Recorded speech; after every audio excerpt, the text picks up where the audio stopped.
Hello, everybody. Welcome to episode number 22 of the VonDubCast. Today's episode is brought to you by Sober October. Sober October was an event that kind of morphed on the Joe Rogan show. Two comedians, Tom Segura and Bert Kreischer, had a weight loss competition one year.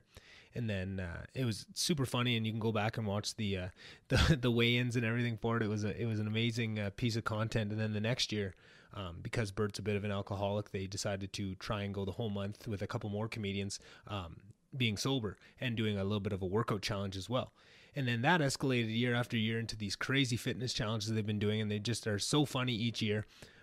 So I decided, as you'll hear on this podcast, to kind of take my own spin on it. So I just wanted to make this episode brought to you by the original, the OG Sober October with Tom Segura, Bert Kreischer, and Joe Rogan. And if you guys want a good laugh, go back and watch some of those old ones, and you won't regret it. So exciting episode here. Was mainly to kind of go over the rules of what I was thinking for the Sober October, Optimize October. I'm not really sure what I'm going to call it yet, and to kind of bring Courtney into the loop on it. I knew she would be forced to do it, and you could see it in her face. I know the audio or the visual won't be putting out with this podcast, but you could see it in her face when I was explaining what I was doing. You could see it dawn on her of, oh shit, I'm gonna have to join this, aren't I? And she even says something to that effect. So yeah, no, that was one of the big goals of this podcast, and then we got into the weeds on some other subjects. The other piece of this was to try a new recording software out, this Riverside.fm, and it was a way to kind of record separate visual files, or just the camera files, I guess, as well as the audio files, where before I was just getting audio files. But it was a little bit buggy. We ended up having some audio issues, and then we went to take a bathroom break, and we came back, and we couldn't even get it to turn on again. I had to go back to my old setup. So there is going to be kind of a rough cut about 2 hours into the podcast, and then it will be probably a noticeable difference on going back to the Zencaster way that I usually do with these interviews. So just if you realize that midway through the podcast it sounds a little different, or if it sounds a bit like a phone call for the first 2 hours, I apologize about that. But I'm learning. I'm trying to figure out all these different bells and whistles and how this stuff works to make it happen. So that was an experiment, and learned a lot from it. I'm probably going to be in the future testing out a few different systems for that, and I'm still trying to work hard on figuring out a way to get an in-person setup so that I don't have to rely on the internet and these programs themselves. So yeah, no, that's in the books, and getting closer and closer every day. So yeah, like I ask every week, if you could rate, subscribe, give me a follow on Instagram and Twitter for the VonDubCast pages. Those are really helpful things that help me grow this podcast. If you have any guest ideas, any ideas for the podcast, any criticisms, anything you want to see better, if you want to see it louder, is it too quiet, is the audio on one particular one, let me know those things. Those are how I get better. So please feel free to reach out in any of those mediums, or at VonDubCast@gmail.com, and I would love to take any input that is out there, and I'm always looking for people that want to come in and help this podcast grow to the next level. I have all these ideas and all these kind of little tasks that I just don't have the time to get to, but if someone wanted to make a couple bucks, they can reach out, and I'll teach them everything of how to do it. You wouldn't even have to have any specific knowledge going into it. I could show you everything, and it would just be helping take a few little tasks off my plate, or really jumping in head first and helping with some big tasks too. It's the world is our oyster for whoever wants to join me on this. I mean, I have a pretty big vision for what this can be, and I think I'm just looking for the right person that can maybe see a piece of that too and want to jump on board at the ground level. So yeah, if you could do those things, that'd be awesome. And I really had fun talking to Courtney. It's fun to reconnect with her, and I'm sure she'll be on every couple months to talk about certain things. And apologize if there's any audio issues. This was a kind of a tester run, and let me know if there's some things that you hear that I could maybe upgrade and re-release it. So. And like I said on last week's podcast as well, if you ever have podcasts in the past, even if there were weeks and weeks ago where there was a audio thing that you wanted to reach out and let me know, that helps, because I can re-release. I go back into the audio, figure out how to fix some of these things, and then re-release them. So even if it was one that was many moons ago, you can still reach out and let me know about it. So yeah, sit back, relax, and enjoy this podcast with my sister Courtney. Thanks, everybody.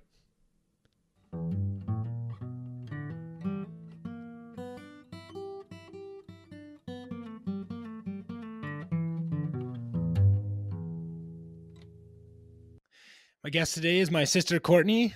Thanks for being here again, Courtney. How's your morning going? Not too bad. Went for a run, had a shower, had some breakfast. So nice Saturday start. Nice. Kept it healthy this morning. Me too. I feel like the last time I recorded with Katrina on a weekend, I had that all planned out for the morning of my run and my meditate and all that, and it never happened. So I made sure this morning, got up at time.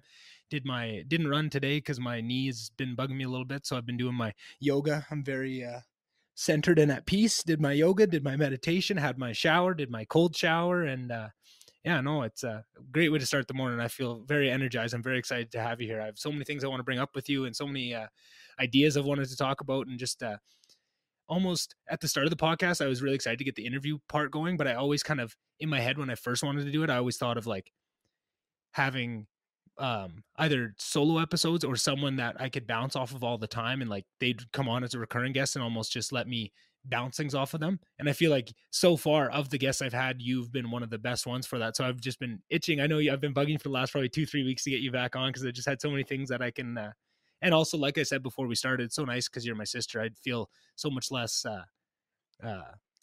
stress, and I just feel so much more natural on here when I'm talking to you, because there's no I don't know what it is. There's just that extra feeling when, judgment, it's just, expectations, all those things. So I just feel like it's so nice to hop on with you. And I just, I feel like this is probably the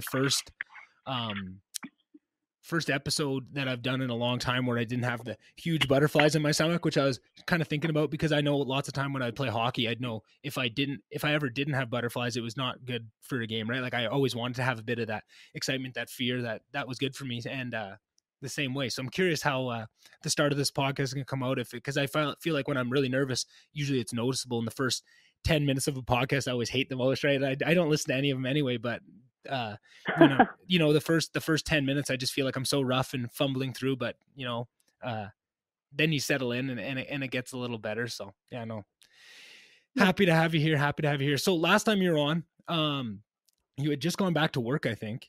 And you and Liam were still having to be socially distanced. And it was right at the kind of I don't know, it seemed like, I want to say the apex of the fear surrounding COVID. But I mean, it kind of kept, depending on who you ask and what kind of information you let come into your mental space, that apex could be just keeping on rising, right? Like there's a lot of people trying to bring a lot more fear. And if you let it, you could be just on the upswing of how scared you're going to get. Right. So no kidding. Yeah. But going back to that. So how is it now? Or how is it being back at work? Did anything change? Do you feel comfortable? Is it, have you settled in? Nice to be back with Liam.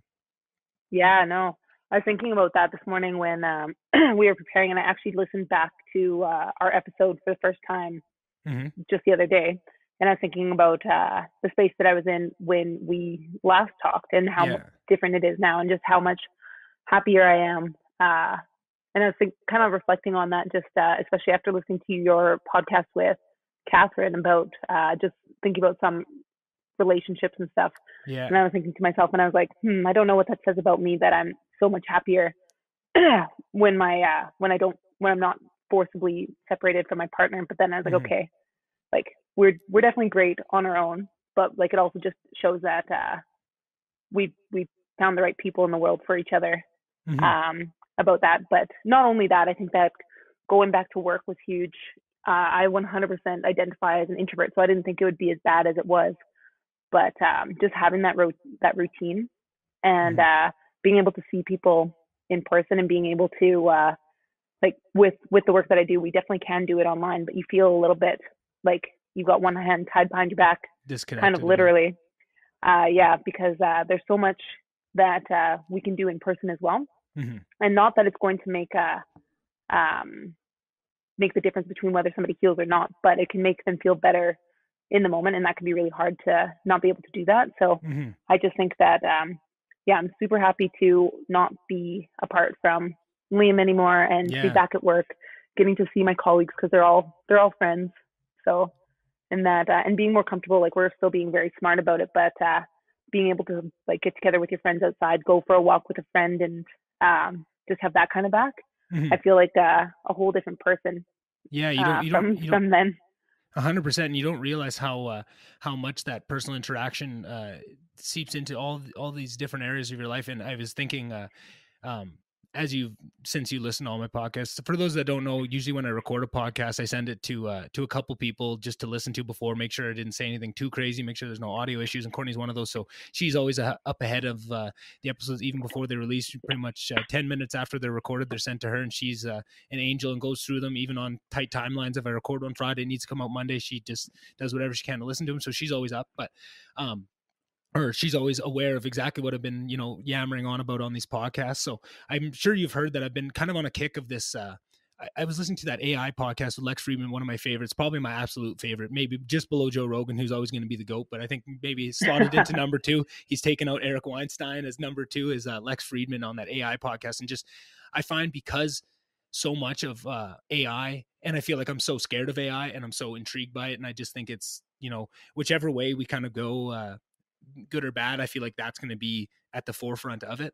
And I think people are just kind of understand that more and more. But what's so interesting to me is it seems like the predominant path to moving forward with AI is to try and understand the human brain, because we're trying to build a robotic brain that's doing AI. We're trying to build intelligence, and the only example for intelligence we have is our own brain. So it's so cool how much they go there in order to build technology. They're diving deep into the psyche and how the mind works and how the brain works. And it's so interesting. And that big kick I had on the experiential learning versus like verbal learning and the difference there. And it goes back to that podcast with Eric Weinstein, where they said you have to use knowledge. When you acquire knowledge, you can read it, you can take something in, but if you don't use it and you don't tie it to other synapses and be able to actually play with it and move it around, bat it around in your brain so that you know the orientation, and you specifically really understand that topic, you don't learn it. And I feel like that really popped into my head again when you're saying the difference between doing the your work through online or in person. And I feel like that just adds that extra level, right? Like, it's not to say that you can't give that connection with a person, that you get to that experiential level, but I feel like that's so much part of your job. That's your job, is not just to explain them. You have to be able to learn to read these people of, are they actually understanding the muscles to engage and what to to be doing when they're doing these things. And I feel like that's just so hard. You rely so much on body language and tone and reading people in the room and almost their energies, that it's hard to really understand if somebody is learning this. And I found for work, that's something I've been finding over Zoom. We've been trying to do these big Zoom meetings with all the high level people in the company and go over these big topics, but it's so hard because there's no reading the room. And then, you just bite the bullet once, you make one meeting with your key people spaced out for COVID and all that, and you get more done in one day than you've gotten done in 2 months. And it's so crazy to see that and just how little we understand it. And it's nice to have these opportunities to do use technology to its fullest extent and bring as much positives to the world like you're doing with your work, helping people, but also just how much we're missing out on that and that experiential learning and all of that. And no, for sure. And just adding to that, my own experience before, I'm sure I'll let you talk at some point on this podcast, but just adding to that, that was a big lesson that I've learned myself almost on the same level. Courtney, was the other week, I don't know, probably 2 weeks ago now, I hurt my knee pretty good and had to go into doing yoga a bit. And I found that I've done yoga quite a bit of time, like probably, I don't know, 15, 20 times in my life, like full hour classes. I've actually gone to it and I've taken it pretty seriously, but I didn't realize how much I was not actually doing yoga and how little I was understanding of it and how much you have to force yourself and engage different muscles at different times. And it was just the way it was explained to me. I never experientially understood what they were trying to get out of me in yoga. And I never bought in full enough to actually get the full exercise out of it. And it was so funny. So I'd heard on Joe Rogan, this guy, Diamond Dallas Page, he's an ex-world, like WWE wrestler guy, like pro wrestling kind of thing. I'm not a big pro wrestling fan. I used to watch when I was a kid, maybe, but I kind of fell off of it. But I understand the allure and all that.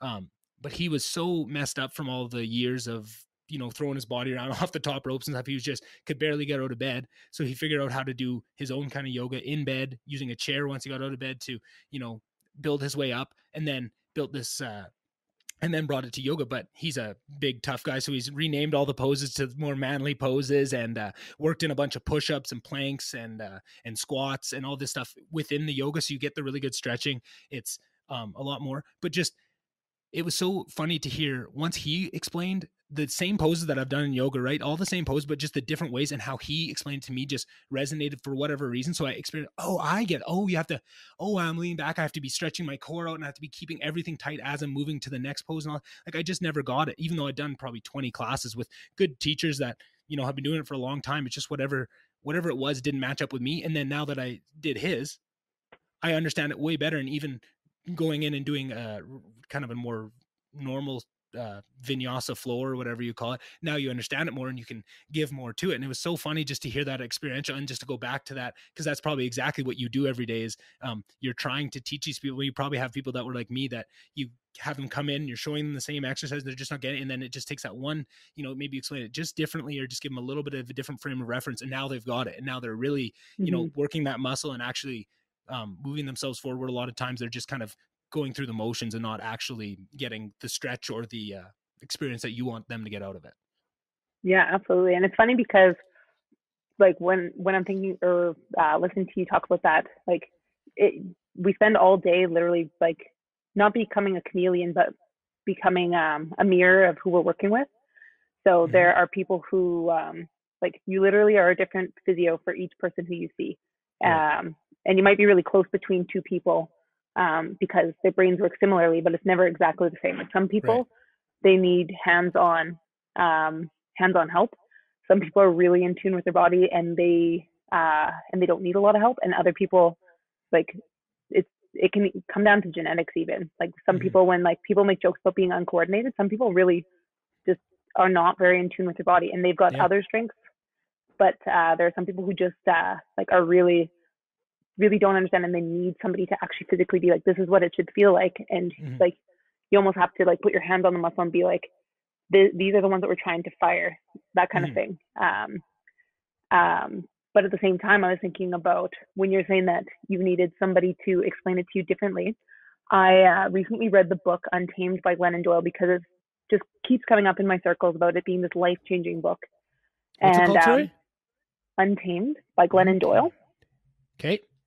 And I actually made Liam read it because like at first I was like, okay, I am not quite getting this like life-changing feeling, but there are some really interesting things in there that I really liked. And I think that like there's been a couple like posts online like, don't let your wife get a hold of this, or like you're like she's gonna leave you, or she's gonna make you work more, and this kind of stuff. Like, but it's very much about or the things that I took out of it were just like equity and equality within a relationship and that kind of stuff, and being happy in a relationship.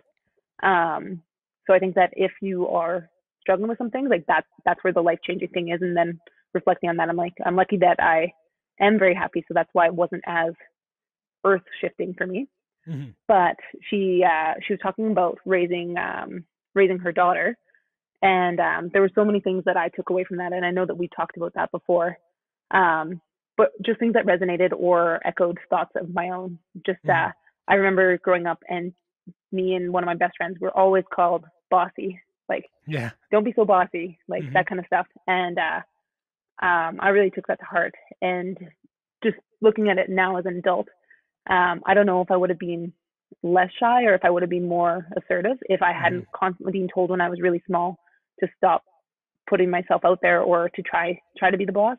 And that's definitely my I don't know, like the mode that I want to get into. Like if I'm in a group, it drives me crazy if things are not moving forward at a certain pace or efficiently. And I try to do it very like as kindly as I can, but I feel most comfortable in the driver's seat, like making sure things run very very efficiently. But the other thing that she talked about was raising boys. And I think that because I'm a girl, and because I see all of these things that I lived through, and how things shaped me, that I am always talking to Liam whenever we see things on TV or anything like that. I'm like, if we have a daughter, like it's important that we do X, Y, and Z, because I want her to grow up to feel super strong and to be able to do whatever she wants. No matter what. If she wants to be an engineer, that's awesome. If she wants to be a ballerina, that's great. But it's not going to be, we're not going to be trying to push her one way or the other. And we're definitely not going to be, like if she's showing like traditionally or society thinks of as male traits. That's awesome. Whatever, like, and in my mind thinking the exact same thing if I was raising a boy. But then she talks about raising her son and how she just found like that the boys, like her son and his friends, when she listens to them talk, they always talk about things not superficially necessarily, but just like things that don't get too emotional. And so, and I can't remember how old her son is, but like whenever she took the opportunity, whenever her boys or her boy and his buddies were in the car, to be like, how did your day go? What was the best part of your day? What was the hardest part of your day? And and like, what are your favorite things about each other? And just really encouraging them to get comfortable with talking about things that were a little deeper, a little bit more emotional with each other, but also about like each other, because I was thinking like with Liam too, I'll ask him questions about his friends because he'll spend hours on the gaming and talking with his buddies, and I'll be like, oh, how are their parents doing? How's the girlfriend? X, Y, and Z. Like, how are things going during the pandemic? And he's like, I don't know. Yeah. And I was like, don't you get, like, you were talking for like hours and hours. Like, don't you get into some of that? And he's like, well, we talk about stuff, but like not really like that. And so I was just reflecting on thinking that obviously down the line, if we have a boy, then I really like how she talked about raising boy and making them more comfortable with talking about their emotions and being able to express things and being able to tell their friends how they feel.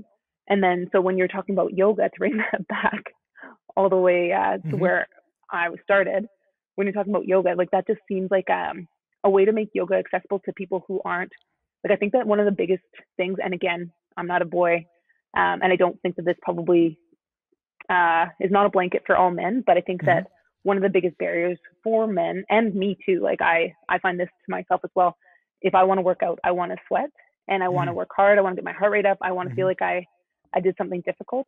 And because yoga has that spirituality and can get into the emotion and some of that stuff, I think that it's thought of as really, or whatever you want to call it, like people are like, I want to work out, I want to like work hard, I don't want to breathe, and I don't want to meditate, that kind of stuff.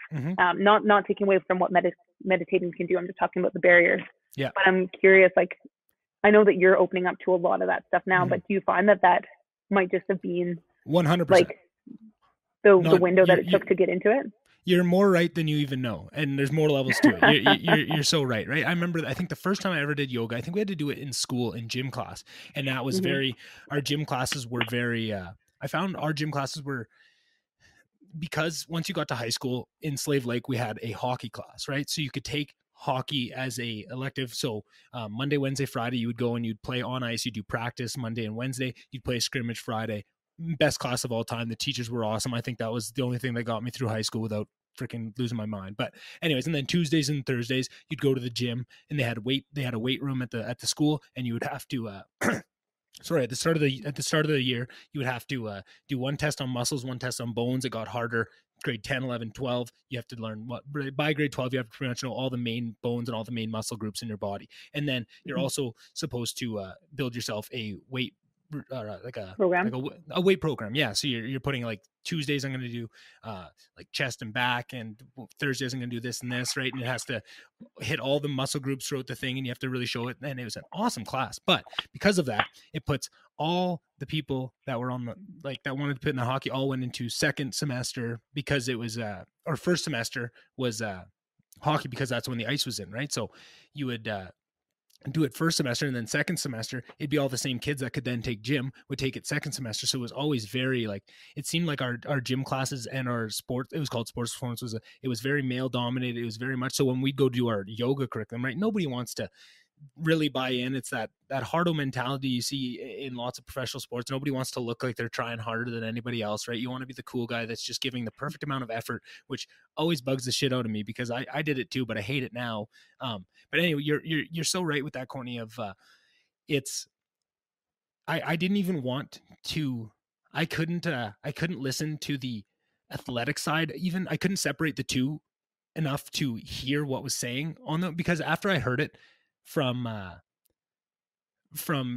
the DDPY or whatever, the Diamond Dallas Page, and how he would go about it. And I was listening to him because it was just the little things of like, instead of putting your toe out, put your toe down and then try and push like your heel and your hand away. And it's like, oh, now I feel like, oh, but I was listening to him because, you know, I respected him in that. And it was the same thing. I had this problem with, and I feel like it's making this sound like, I feel like in my head, it's coming out as if it's a, you know, a male teacher versus a female that I was listening to them. And it probably is a bit of that. And I've definitely worked on that a lot. So I think I've gotten to that point, but it was almost more than that of, I think you're right. I didn't want to, I wouldn't listen less because it was a woman, but more because it was the spiritual side. And I didn't want to even open up to that. I was so, you know, you're programmed to be so scared of that. And you never want to even look like that interests you. Not only can you not do it, but you can't even look like you're interested or that is anything less than absolutely stupid to you. Right. So you just, you goof around, and I feel like that's stuck.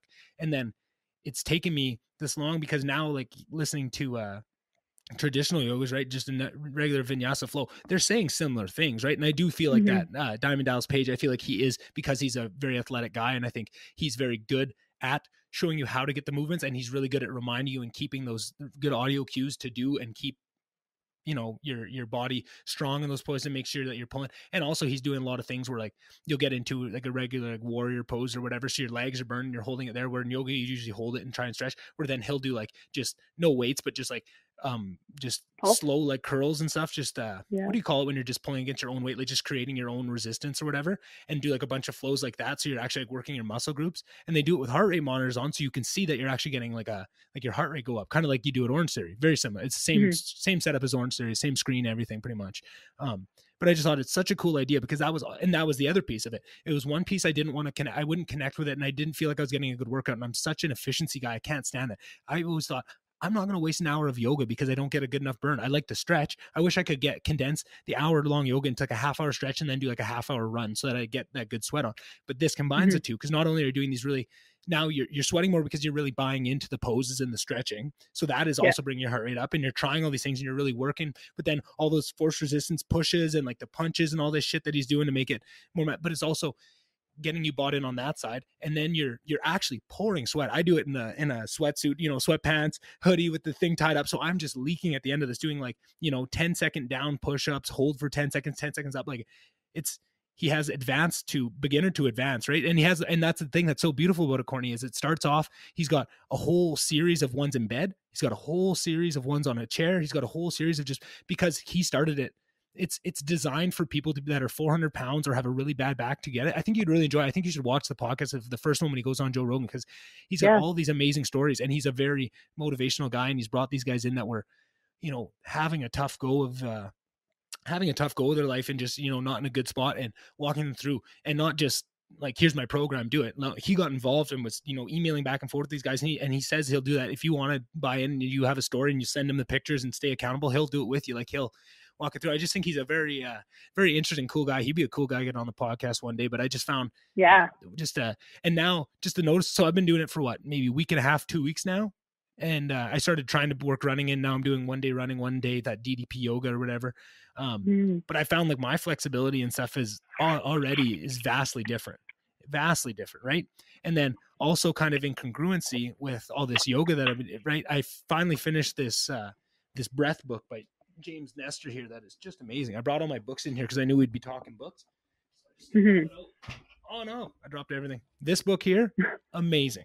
So good. It's so interesting. All the different ways that breath affects you. I feel the same way reading this book that I did maybe a couple of years ago when that first sleep expert went on Joe Rogan. And I think I made the whole family watch that, right? When usually in our family, if I see a podcast that's really life-changing, like the ones like that breath one or those, I usually put it out to the group of, hey, if everyone could do me a favor and just listen to this one, I think it's, you know, knowledge that everybody should have, and kind of and that's what I want to do with this podcast eventually. I just feel like I don't have the, you know, cojones yet to say, hey, everybody listen to this, right? Like, I just feel like that's icky. I can do that with my family, but eventually I hope to be able to do that. I was going to say, why don't you just start? I don't know. I have done a little bit right here and there on that. I've been doing with the Instagram page. Like every once in a while I'll throw it like one of the comedians that I really follow deeply. I know they're hilarious. Like, oh, they just put out a free special on YouTube. Like, go check that out. Right.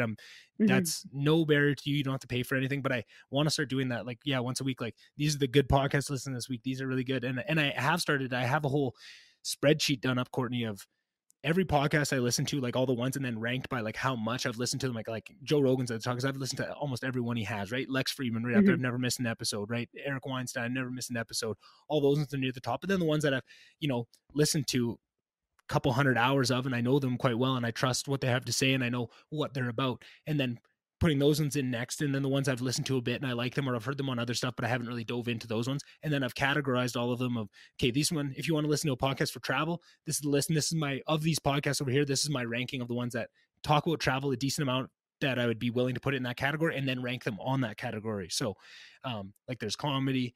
I have all these, and eventually I want to put that out to people. I just don't know how to do it yet. Right. But I am thinking of it, and I do want to bring it to the point. I've just, just doing things slowly and making sure it's hard to, I feel like sometimes I just have so many ideas of all these things I want to do with it that I end up just kind of spinning my wheels because I don't ever pick one and jump onto it. But yeah, no, that was, but just going back to this breath book of just all the amazing different things it's taught me, of just so much of what breathing can do, how much we had used breathing as a medical like a therapy, like just using different breathing techniques as therapies up until like the 1900s, and then all these pills came in and took them out, and then they almost turned to mythology, even though they had proof that these were fixing these really common ailments, all the way up to, and then they have even further back than that you go back like 2,000 4,000 years ago to these yogis in India doing these crazy feats that they would hear about, but they always thought it was myth. But now there's people that are really investing themselves into learning these techniques and really dedicating their lives to it, and they're showing it in laboratory tested results, all these crazy things they can do. Like Wim Hof, like they give Wim Hof E. coli, he breathes it off, doesn't get sick, right? Like it's just a test. E. coli, it's not going to kill, but it's going to make you pretty sick, right? They inject E. coli right into your body. He does his deep breathing, doesn't get sick, doesn't get anything. They measure all his vitals, he's fine. He just fights it off. He somehow like turns on his immune system, right? But that's crazy. That's just Wim Hof. He's just crazy. He's running marathons with no shoes on and no shirt on. Climbing Everest with no shirt on. Yeah, climbing, like he's a madman, but he puts it all in his breath, and he said, I can teach anybody. So they say, oh, you can teach anybody? Okay, here's 10 people, teach them your breathing technique. We'll take 10 people, we won't teach them the technique, inject them all with E. coli. All 10 did the same thing. They could do it just like he could. After, I think it was like 2 weeks of him training them to do it, they could all do it too.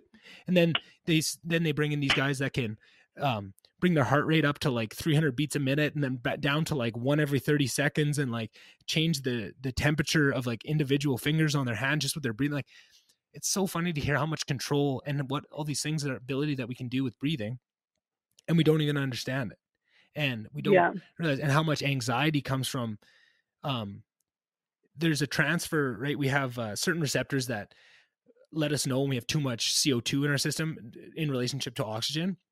And those that's receptors, like your main breath driver. People think that it's oxygen, but it's actually the CO2 that completely runs how fast you breathe.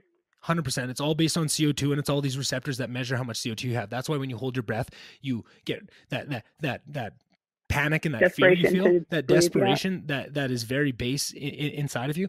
It is it's because it's based on those CO2 receptors, but because we it all goes back. I mean, you got to read the book, and I don't want to spoil the whole book here, but it's all about how when we're kids, we go right to soft food and we don't strengthen our jaws to the point, and everything falls back, and we start breathing through our mouth breathing and not breathing like we used to do. And also we're like, we always talk about the lack of connection with our bodies these days, right? That mind body connection, and not understanding the diaphragm. I know on our first podcast talking about a lot of the things, like it's so funny. All those things you were saying about how little we understand of our diaphragm and how to train it is so right, Courtney. Like I didn't realize it. Like I can't, even when I take a breath, I'm just, I'm completely over breathing because I don't ever get the air out of my lungs.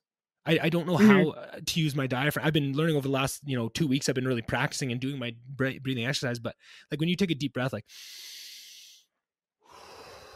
you kind of get out, but then like, yeah. But you know what I see, like as a physio who's paying more attention to the stuff. Yeah. So basically, I think we talked about it on the last one, but your core is made of 4 pieces. The diaphragm is the top. I like to think of it like a pop can. Right. Diaphragm is the top, pelvic floor is the bottom. The transverse abdominis is the deepest muscle, like closest to your guts, furthest away from outside air. Closest to the spine? That would be your multifidus, which is like the 4th part. So that's your back extensor. or stabilizes, I should say. Okay. And then your transverse abdominis is like a corset that runs underneath your six pack and your obliques. So it's deep. It's right on top of your guts, and then your like the muscles that people classically think of as the core, the six pack and the obliques are on top of it. Mm-hmm. Okay. And so normally your diaphragm and your pelvic floor should act as a piston. So as you take a deep breath in, your diaphragm lowers so that you create that negative pressure to pull air in. Mm-hmm. And as your diaphragm lowers, your pelvic floor should relax, and you should that whole canister should move down just a little bit. Mm-hmm. And then as you breathe out, not that you should be clenching your pelvic floor as you breathe out, but it should naturally come back a little bit as Mm-hmm. your diaphragm moves up. But in the world that we live in, and when people get stressed, they tend to apical breathe. So when you took a deep breath, you went like this. Your shoulders came up, and you are just using, like, you're completely missing out on a whole part of your breathing mechanism. And I mean, I know you're probably not doing that all the time. You were demonstrating, but we want to see that bucket handle movement of the ribs. And people also, and I don't know about men, I can't speak to men, but I know that girls tend to get into the habit of sucking in a lot, which can cause them to completely reverse the cycle of breathing. So naturally when you breathe, what? Me? You too? Oh, 100%. Always. Yeah. Keep going, but I'll tell you all about that after you. Yeah. But like naturally when you breathe, you should, like your stomach should come out, and you should let your whole rib cage expand with it. Your shoulders should not be going up ideally. They should be nice and relaxed. But as we get tense, we tend to do that. And then we tend to breathe up through our shoulders. So as soon as you took your deep breath in quotations, I saw your shoulders come up when I would have rather see you relax through your shoulders and breathe through your stomach. Yeah. I would say if there was one, like I was thinking about making a post, and again, this is something that I need to work on, just being confident enough to I have like a physio Instagram page, and I just haven't done a whole lot with it because it's a lot of work, I think, to create content, but just to it's uncomfortable to step into the shoes acting as an expert, especially online when you can't, you're not working directly with people. So I think that's something that's holding me back a little bit. But I was like, if there's one exercise that I could get everybody to do during the pandemic, it would be diaphragmatic breathing, where you just take 5 minutes and you're working on, because most of us reverse breathe, where we're breathing in, we're going up, we're sucking our stomach in. And it just it's really the foundation of your body, right? If you're not breathing right, your stress signals go up, and it can make such a difference. Everybody's sympathetic, their fight or flight system, unless you're very, very zen, got upregulated in this time. But that deep breathing and kind of slowing everything down can help to pop your parasympathetic, which is the rest and digest system on, which just can make such a difference to your mentality, physically, how you feel. I was somebody who was feeling a lot of buzzing energy during that's how my anxiety shows itself, is just feeling like I need to be productive, I need to be doing something, which I have a really hard time with. And exercise was the only thing at the time that I knew what to do with, but I was feeling sluggish and gross, and just it wasn't even really doing what I needed it to do. But I think because my sympathetic system was just so overdriven, and I wasn't digesting anything, I was feeling gross and disgusting in that way, because my parasympathetic system just it's really a back and forth. It's very hard to have to be right in the middle. Usually you'll have one that's going more than the other, but you should have some sort of balance between the two. You should never just be in one. And so if I had a platform to tell if there's one exercise that we can all do 5 minutes of our day that would help every single person, I don't care if you got shoulder pain, back pain, no pain, it would have been diaphragmatic breathing. For sure. And that's, and kind of just going right back to the start, you had so many things I want to comment on there, but there's all good stuff.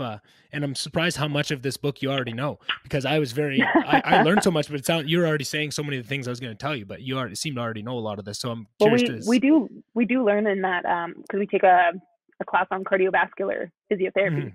So we learn a lot about the lungs and the breathing mechanism. Right. Yeah, no, and that's very important. I didn't realize how important it was, right? I like to fancy myself a decently smart guy, and I had no idea. I was completely ignorant in this whole domain. And that's what I love. I find this and because I got to go through the excitement of realizing how ignorant I was. Now I'm super excited about this subject. And now I've been working on my breath all the time for the past 3 weeks. I've been just nothing but breath. I've been the breath guy. But what I was trying to show you there, when I was doing a big exaggerated breath, like you're saying, like, I don't actually lift my whole body up when I breathe, just letting you know. But what I was trying to show is that for me to actually take a full breath out, I have to do that. For me to get the whole air to my lungs, I rely completely on momentum. If I just sit here with a normal breath and try and go like, and try and throw it all out, I don't have the muscles. I didn't realize this. For me to get a good full deep breath out, I have to go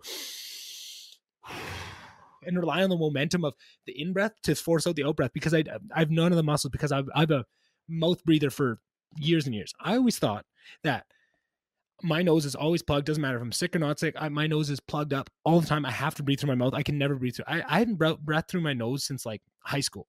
Like all through university, I breathed through and I didn't realize how bad. They do studies on how bad it is for your body to breathe through your mouth.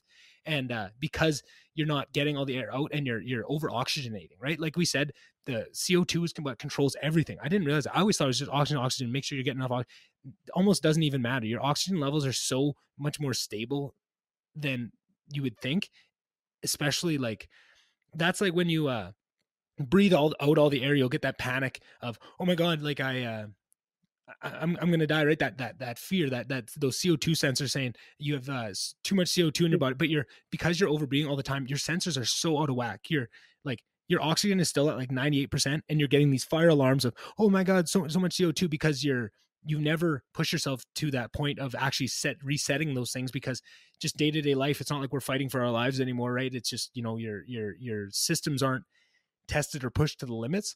So that's why you can hold your breath much longer than you think. If you can just like deep dive, as I always talk about, you're just going to get past that. You're not actually like, you're fine. It's just you're not even going to black out. You'll be fine if you hold your breath even longer, if you get past those, but it's about resetting them. And it's so hooked to the parasympathetic, like you say, like, of your fight and flight mode is on all the time with that. Like you're always thinking that you don't have enough, that you're not getting enough air. And that's when people have anxiety attacks and start breathing really deeply and stuff. And now they're over oxygenating, and they're not letting the CO2 do its thing. And they're completely, dropping their CO2 levels and causing all this madness. And what they need to do is just take very slow. That's what a paper bag does, right? You'd always see that on the cliche. It's just forcing you to not over oxygenate. You're limiting the amount of airflow you can have, letting your body reset, right? But it's such a scary feeling, because as it's a feedback loop. As you start over oxygenating and hyperventilating, it's making the process worse. And it feels like, because you're so oxygenated, there's no CO2 to actually carry that oxygen to the blood, or to the areas of the body that needs it, to your brain, to all over. And you're actually feeling like you're going to pass out, or whatever that is, and that anxiety that comes up. But it's so funny how little we didn't even know about those systems in our brain. We always thought that fear center was like the amygdala or whatever it's called. Anyways, but in the book, they talk about these people. Remember on ER and stuff, they would, every doctor show always had a storyline of this. It was where you'd have some sort of disease, like a viral disease, that would make its way to the brain. It would eat through your amygdala or whatever, so you lose your pain and your fear receptors, right? So you were fearless. Nothing would phase you and stuff. And it was always a quite well known thing. It was like a medical anomaly, but it wasn't out of the range of possibility. They knew that was. And they would try all the experiments on how can we make people feel fear that don't feel fear if they don't have a fear center. Is there any other areas of the brain? So they took a lady that I can't remember her name, but that had that syndrome, and they gave her a puffer of CO2 and took a shot of CO2, and it sent off all those receptors. You're going to die. So, and she 100% completely fine. Like, they were monitoring her oxygen levels, never dipped below like 98, was 100% fine. But that feeling of, oh my God, I don't feel fine, because it feels like I can't take a breath. But they found that there's a whole deeper system of fear that's even below your regular ones. That's tied to your those CO2 receptors specifically. And they're finding, Courtney, that either through taking a big inhalation over like an hour, you take 3 big inhalations of CO2, you can reset this and be good for like a couple weeks at a time. This is where it gets interesting. Or you can do like an hour-long breathing exercise called like tumo breathing, where you really do these huge deep breathing exercises. It's very meditative, right? Some deep breaths, some shallow breaths. It's kind of a whole system that gets you, and it'll naturalize you out and reset those levels. So now you're not like those, I think they're called chemoreceptors, that are watching for the CO2. They're not out of whack where we're just over breathing. And you always think you're, an inch away from not having enough breath. You're so out of whack with what your natural, but it resets that that fight or flight. I'm going to say it the easier way, the fight or flight system in your body. It resets that all. So you come out and they're seeing these people that are, they're saying it's so obvious. Like there's people wondering why I've tried everything for anxiety, all these drugs and stuff, because some people may have anxiety that drugs may fix because it's coming from different features, but there's people that it's an actual physiological effect that is bringing on this anxiety, and we're treating it in all these different ways. But you might as well try this breathing exercise to see if it helps, right? And to see if this is one of those things, like why not? And then also the effects on all the rheumatoid diseases, which I knew would interest you. It has an amazing effect. Apparently this used to be the one that would go through, they'd pay people that they couldn't get anything done for them. They'd do these really deep, I can't remember if it was the super deep breathing exercises, because that's what you're saying. There's these really calm breaths can bring you into that, away from that fight or flight mode and into that parasympathetic.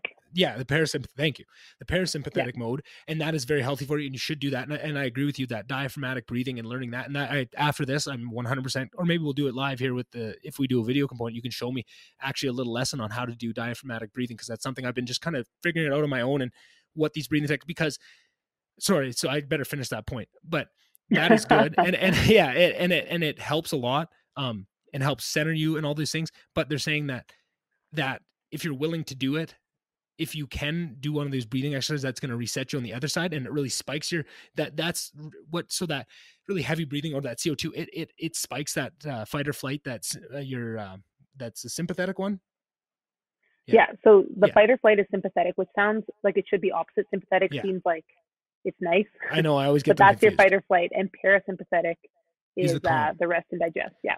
Yeah. So like the nice, the nice breathing brings you to the calm digestive, that one. And it's good to learn that breathing. But also if you have really high anxiety and you've tried a bunch of things that hasn't worked for you, you should try this really intensive deep breathing, like this fire breathing that people talk about, this Tumo breathing. There's a bunch of names for it. There's all these different things. There's stretches that go with it, and there's teachers that do this. Dragon's breath, 100%. It's all the same shit, and they've been doing it for thousands of years. They just don't realize this, and we've lost it. But it's so healthy, and it just revs up that.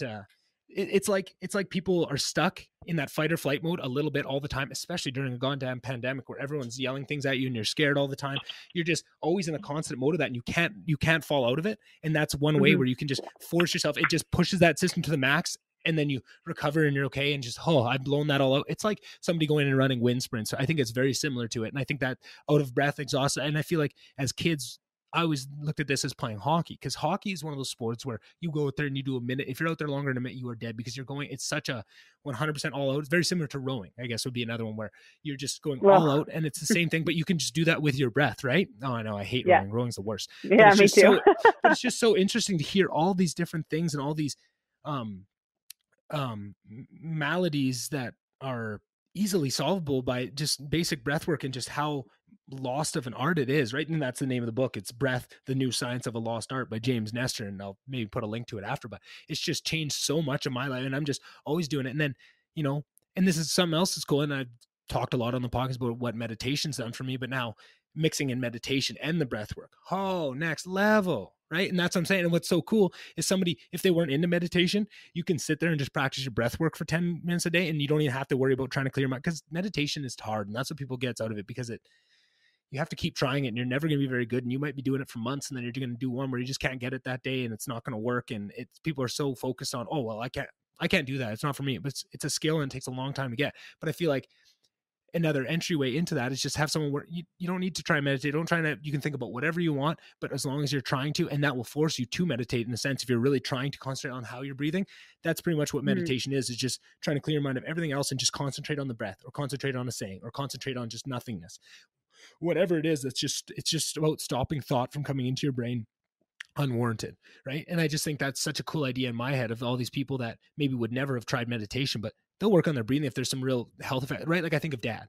We try to get Dad to meditate, probably not going to happen. But if you can show him that it's going to, help with his longevity, help with all these things, help with, anxiety, all these things that he's actually going to get a good benefit of, maybe he would sit there and do a benefit, right? Or just, I'm using him as an example because it's an easy one, but I think he actually picked up on some of the stuff you're talking about in Penticton with the breathing, and that he was actually trying to do some of the nose breathing, because he's definitely a mouth breather as well.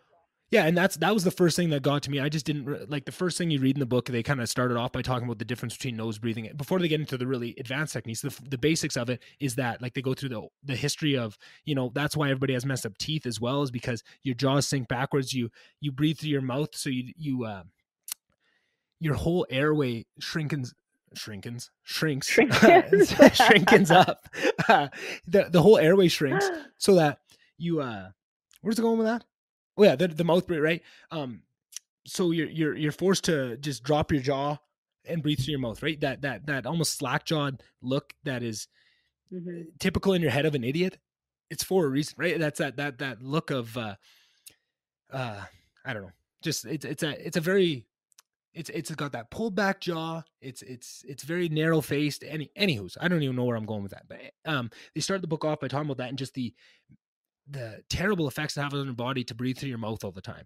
And I know that I was a really bad one. So I keep getting onto tangents, but I always thought I could never breathe through my nose. It's always plugged. And they talk about if you don't use your nose, it's going to plug up all the time. You have to force yourself through that. So first time when I read that, this is probably, it was before Penticton. Yeah. So this was probably mid-July. And I was just sitting at the house, and I just, I think I was playing a game of League of Legends or something. And I was just like, well, I'm going to try and practice just nose breathing the whole time, right? Because they said you'll know how you are with a nose breather, with a mouth breather. Just force your mouth shut. Don't let you open your mouth, and just try and breathe through your nose for a little bit. Go around for an hour and only breathe through your nose. And I probably finished, maybe 35, 40 minutes of playing this video game. I am covered in sweat. My hands are just wet. My forehead's leaking, because you don't realize what a different, like, I didn't realize what an impact it would have, right? And I'm like, holy shit, that means I'm a bad mouth breather, right? If I'm having that much, I can barely handle it. I'm pouring sweat after just trying to breathe for an hour. But then when I would drive, I'd make sure every time I'm driving, I'm breathing through my nose, only my nose, right? Because at the start, it's really hard to talk to people and stuff. And it's in your head where you're trying to force yourself to breathe through your nose instead of your mouth. And then you have to remember how to open your mouth and talk and go back to nose breathing. Like, it's really unnatural at the start, but then you get more used to it. And then you start, some deep breathing through the nose. And now my nose hasn't been plugged since. It's completely open, and that's what they talk about. Your actual airways will open back up, and your mouth will your palate will expand. There's so much that comes from this, and just how much of a difference. So that was my first entryway into it, and I hadn't read the book yet. It was just, I'm going to start nose breathing, right? And then, after Penticton, I started reading the book and getting into the actual next levels of why nose breathing is so important, and all the effects that can come, and just like how breath works in general. And I just feel like, how is it that it took me 26 years to learn how to breathe? Like, that should have been, all this information should have been so much more widely available and just part of the zeitgeist of just, then whether you choose to use it or not, it's one thing. But if the information just isn't out there for people to know that they're making, like, by breathing through the mouth and not practicing breathing in some sort of way so that they know they're, at peak performance, they're just not even aware, and they're having these huge health effects on themselves that they don't even know they're bringing on, right? And that was what was so impactful to me about this whole breathing thing. And I do want to try. I've got a free Tumo breathing, like that hour-long like fire breath planned. Well, it's always Mondays at like 9, and I'm like, I don't really want to do it at 9:00 on a Monday, like this crazy intense like super breathing thing, because I won't be able to sleep till like 1 a.m. So I'm trying to find a way. I think and this will go into something later, but I'm trying to get into it, and I want to try it because I have a sneaking suspicion that I always have a low level anxiety about stuff. And since so much of this, I've been, patient 1 or patient 0 for like the worst mouth breather, like just no in touchness with my breath or my body in any sense of the word. That I imagine like that would probably help, because if the symptoms and the anxiety all stems from that, and I'm such a, I just assume there's going to be some real noticeable aspects that come from it when I do try it. And I'm excited to try it, and I'll definitely let everybody know on the podcast how it goes. But it's just such an interesting leap. I feel like I just want to practice my own little breathing, get a little bit better before I go into something like that, because, it's kind of scary even, I don't know what it's going to be like. And for all sure. that kind of stuff. Yeah, no, so it's cool. And yeah, go ahead. Sorry. Oh, I was just wondering, because like there's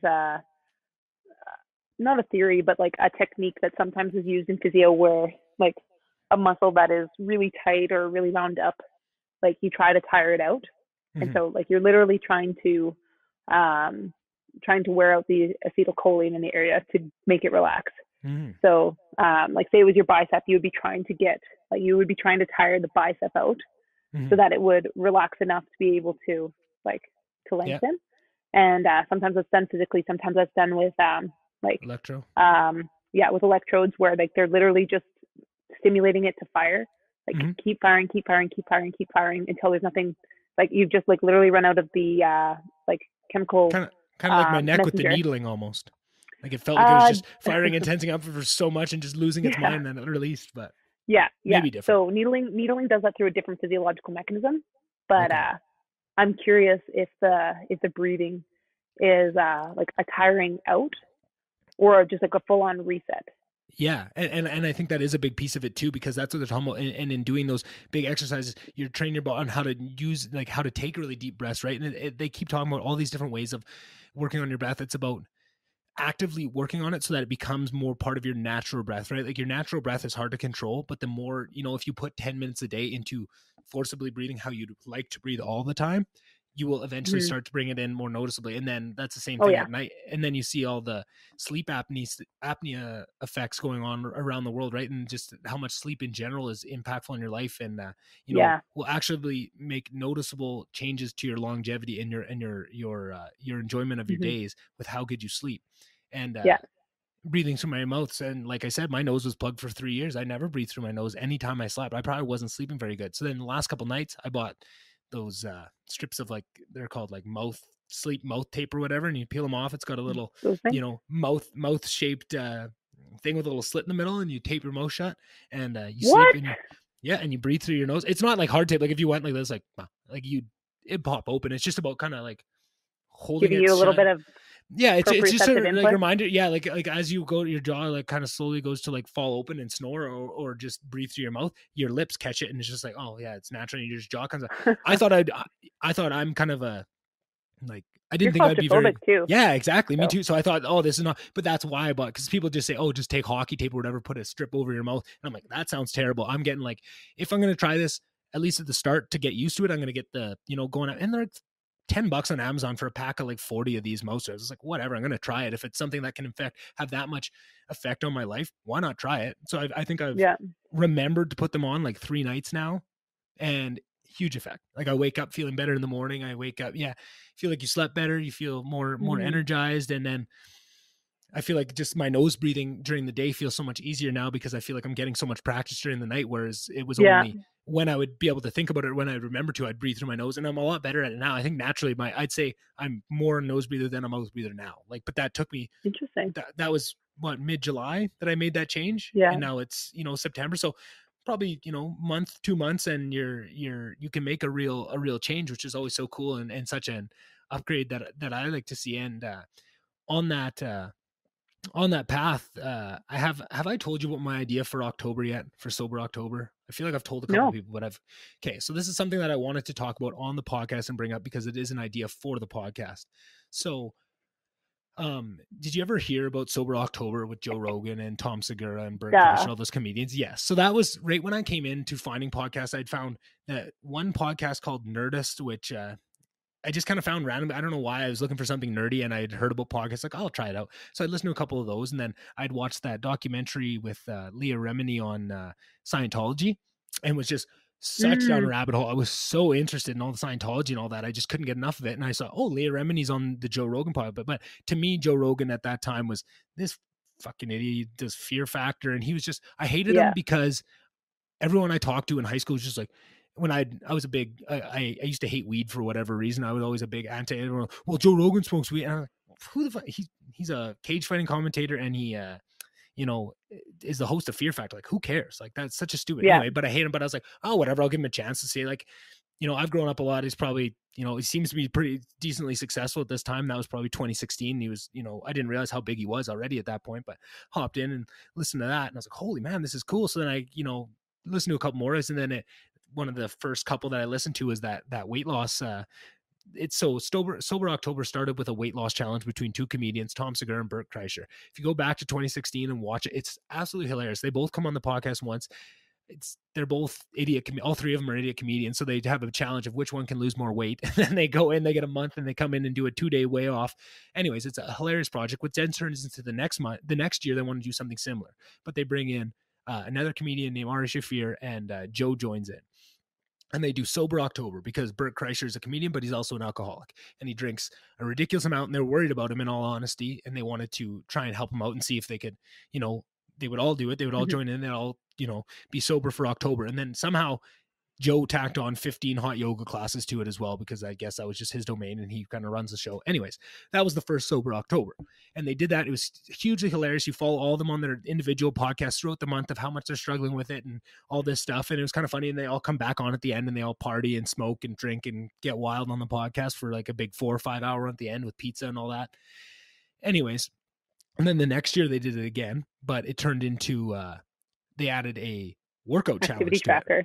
Yeah, they they all got those Whoop straps, and they would track like their it was a point system, like kind of like Orange Theory, where it's based on your heart rate level. They take your maximum heart rate, find the different burning zones, and then you get a certain amount of points. Like if you're in the red zone, which is like close to your max, you'd get so many points a minute that you're in it, right? Yellow zone, all that kind of stuff. And it went absolutely psycho because they're all crazy and they all went up against each other, and they chirped Joe Rogan, who's a psychopath, and they were working out like 8 hours a day, every day, like getting hurt and like just pushing this way past the limits. Like when you watch what they did for that month, it was incredible.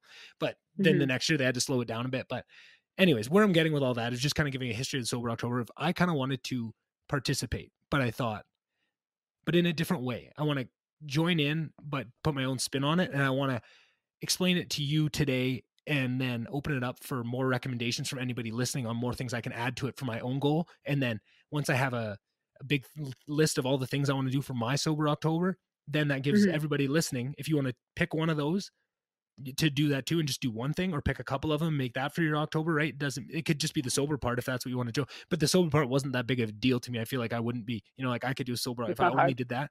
Yeah. But what I want to do, I want to go to the other side of do everything I want to do everything I've talked about that I know is healthy. I want to take. So my biggest one is pop. That's my addiction, right? If I'm doing Sober October, it's a Diet Pepsi too. Sober October, 100%. Oh, so Liam's gonna listen to this and he's gonna make me. Yeah, he's gonna love it. So that's where it starts. No. That was my first thing. I'm starting. So October 1st, no pop, only water all month.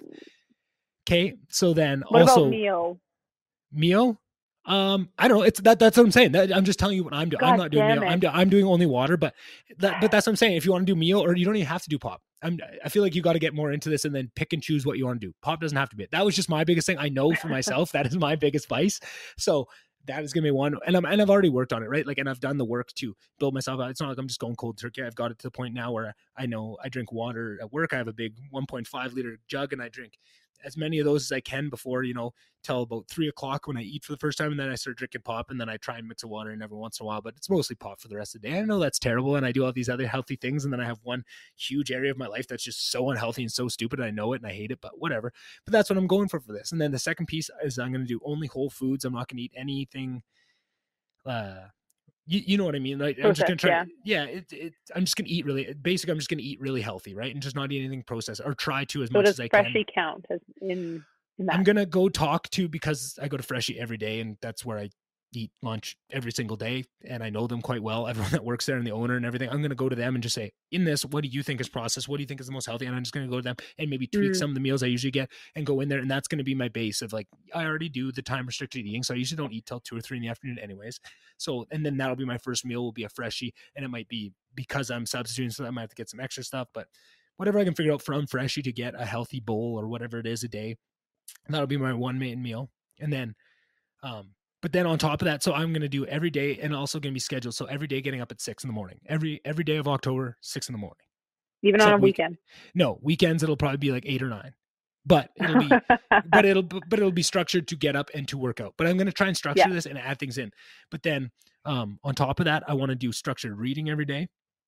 So I'm going to have either, I don't know if it's going to be a half hour or an hour, and it's going to switch back and forth between, whatever book I'm reading. I've got a couple that are in the running for being the one. And then that book that I was reading in Penticton that you saw, that terrible math book that I've got here. Yeah. Let me pull it out for anybody that wants to see it, especially if I throw a like I told Courtney at the start of this podcast, I want to really force myself to put a video component out for this one. So that's why I'm trying to show things on camera. So this is the book that I'm reading to see the size of this stupid thing. And it's all math.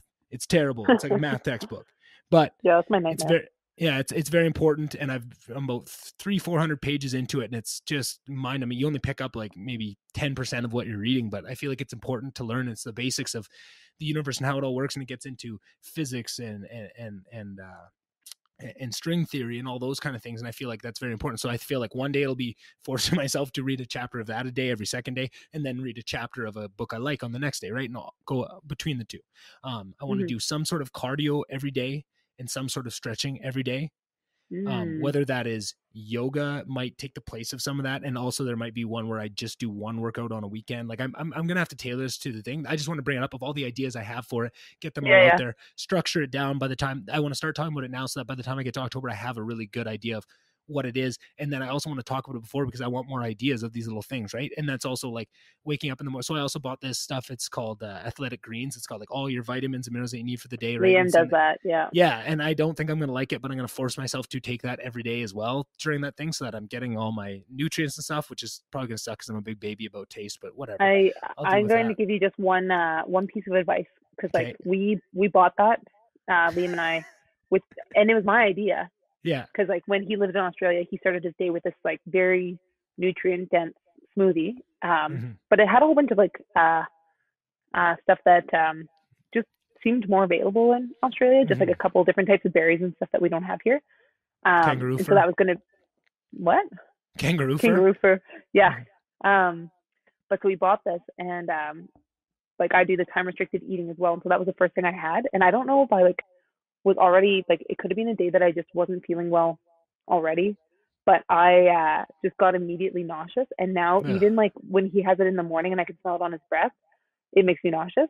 So I know that a lot of people start their day with it, but I would say at maybe even just like when you're getting used to it, start it after you've had something in your stomach and you feel not like that's because like the first thing that you put in your stomach can be the most sensitive. Yeah. So I would be just to make it like so that because like I associate that smell with nausea now, so it's like that's game over for me. Yeah, and sorry, I just want to take it once during the day. It doesn't need to be right in the morning. I was just thinking. I also like to. I have read that it's very healthy for you to drink 1 cup as soon as you wake up in the morning, 1 glass of really cold water, just to kickstart kind of your body into awakeness and into your immune system and all this stuff. It's just good for a bunch of different reasons. And I was thinking. Because the powder says mix it into a cup of cold water once a day, I thought maybe I could mix those 2 little things in and kind of, make it efficient. But if it's not something good in the morning, maybe I'll do it, in the afternoon. Maybe when I get home from work, I'll drink it. But just I got to get one of those down a day. And then I want to do yoga at least. I might like pick a amount of yoga classes I've got to get in, right? Like the idea it started, I was like, I want to pick an amount of miles. I want amount of yoga classes, amount of stretching times, amount of breath works, amount of meditations, amount of readings, and try and see how many I could hit of all those throughout the thing. But I think I almost want to structure just to do a little bit every day. I'm not sure. And it might change as I go through it. It's just about, I want to live in a way where I'm maximizing everything I can do for a month. And then after that month, I want to see what I want to keep and what I want to, work or it's just what is too much effort to put into my day-to-day life and what parts of this do I want to keep into my life the rest of the way. But I think it's such a cool idea in my head of what I love about it so much is it's cool. On one hand, it's good for you to do once a month of just locking it down. It's a good process, good mentally, physically, good for you. Second, it's a cool thing for people that are listening to join in any little way, because you could do something as little as, adding the cup of water when you first wake up, of a cup of really cold water first thing in the morning. That could be the thing you add. It could be trying to work out every day. It could be trying to read every day. You could take any piece of that you want, add it in. And then also I think it's really cool because then now the next 11 months, you are constantly keeping track of all the things you're hearing, of things to add in for your next month's Sober October of, and I hate that name. I almost want to come up with a better name for it, but it just to go off of what it was. That's why I'm calling it that. But it's almost like a lockdown October. Where you should do an optimized October. That is a wicked name, Optimized October, and it goes great with your work. I was gonna say the guys are gonna love that. Optimized October. That's so funny. Actually, and you should interview them in October. That is a great idea. And that's the other side of this too.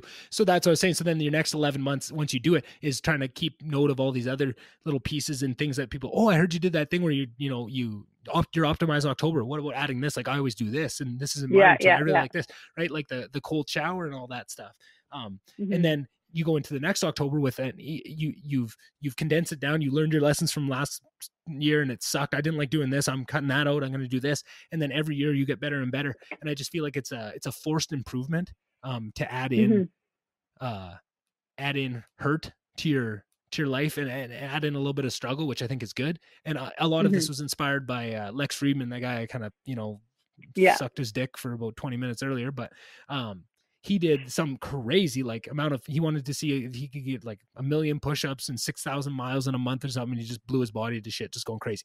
I don't want to, I was going to say hard. That's a little too much, but he's a Russian, he's a Russian robot. That's just a psychopath full of love, of course, but like just a psycho crazy person. Like, and that's not what I'm trying to do. Like that's how their brain works.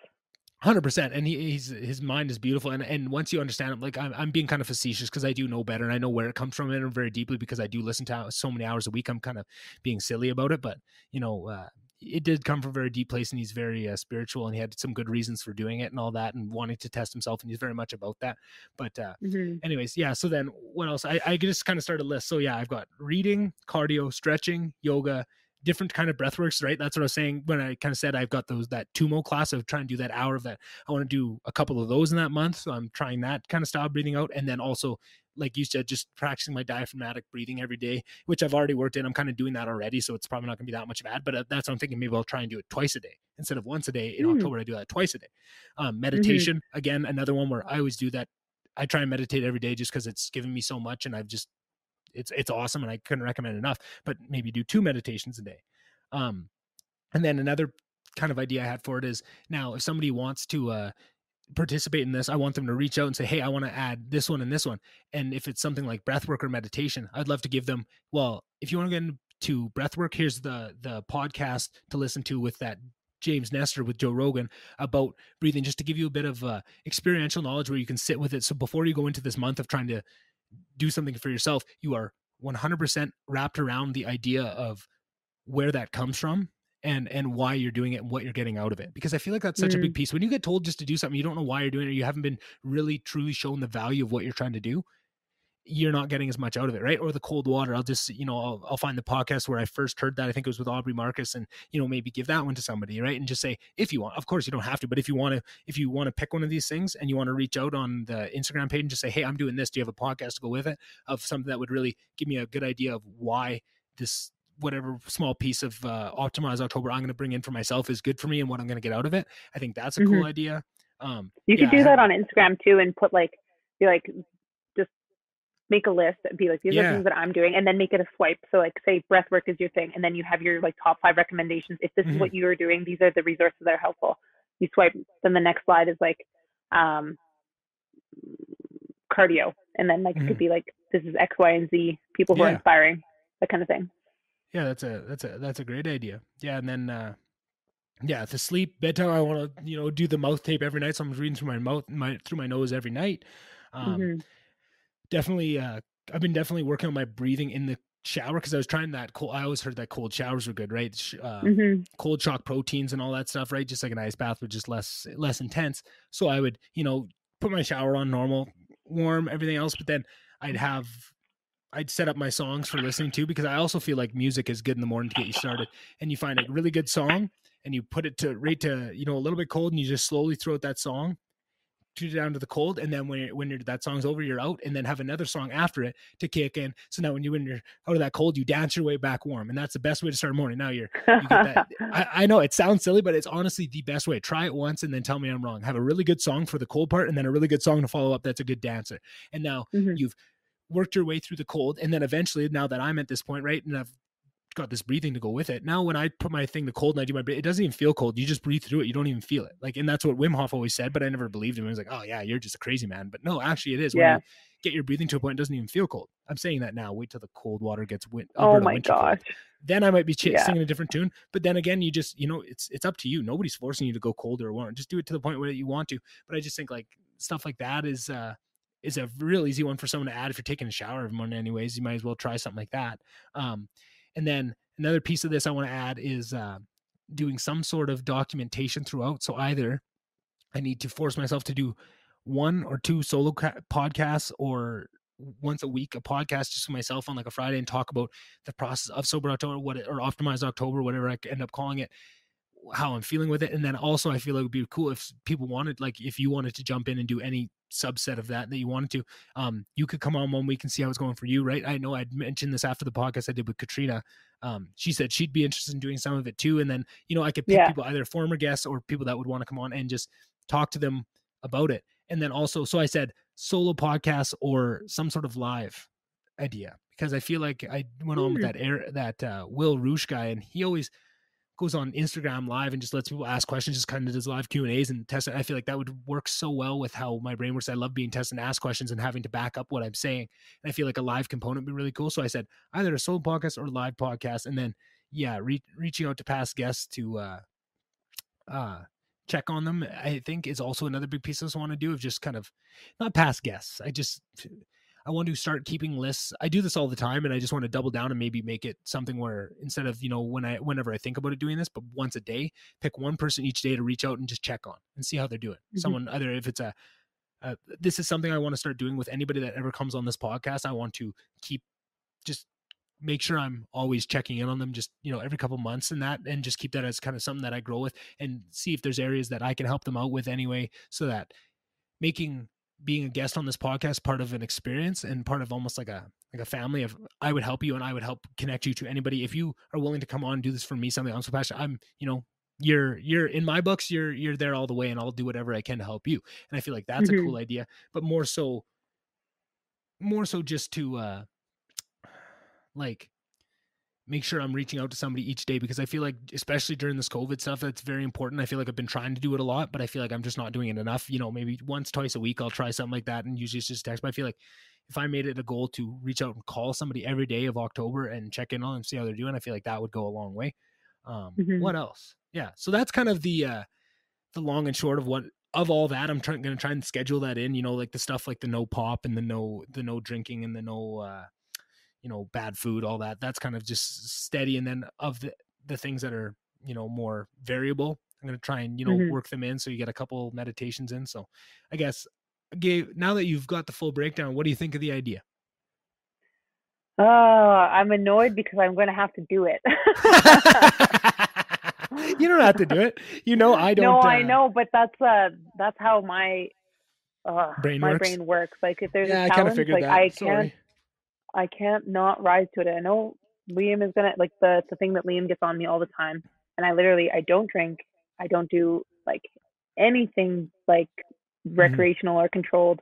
I exercise every day. I eat well, but my one thing that I do is that I like pop, and it depends on where I'm at. If I'm working a whole bunch of doubles, energy drinks become like a more regular part of my day. But I really enjoy energy drinks. I don't have them every day.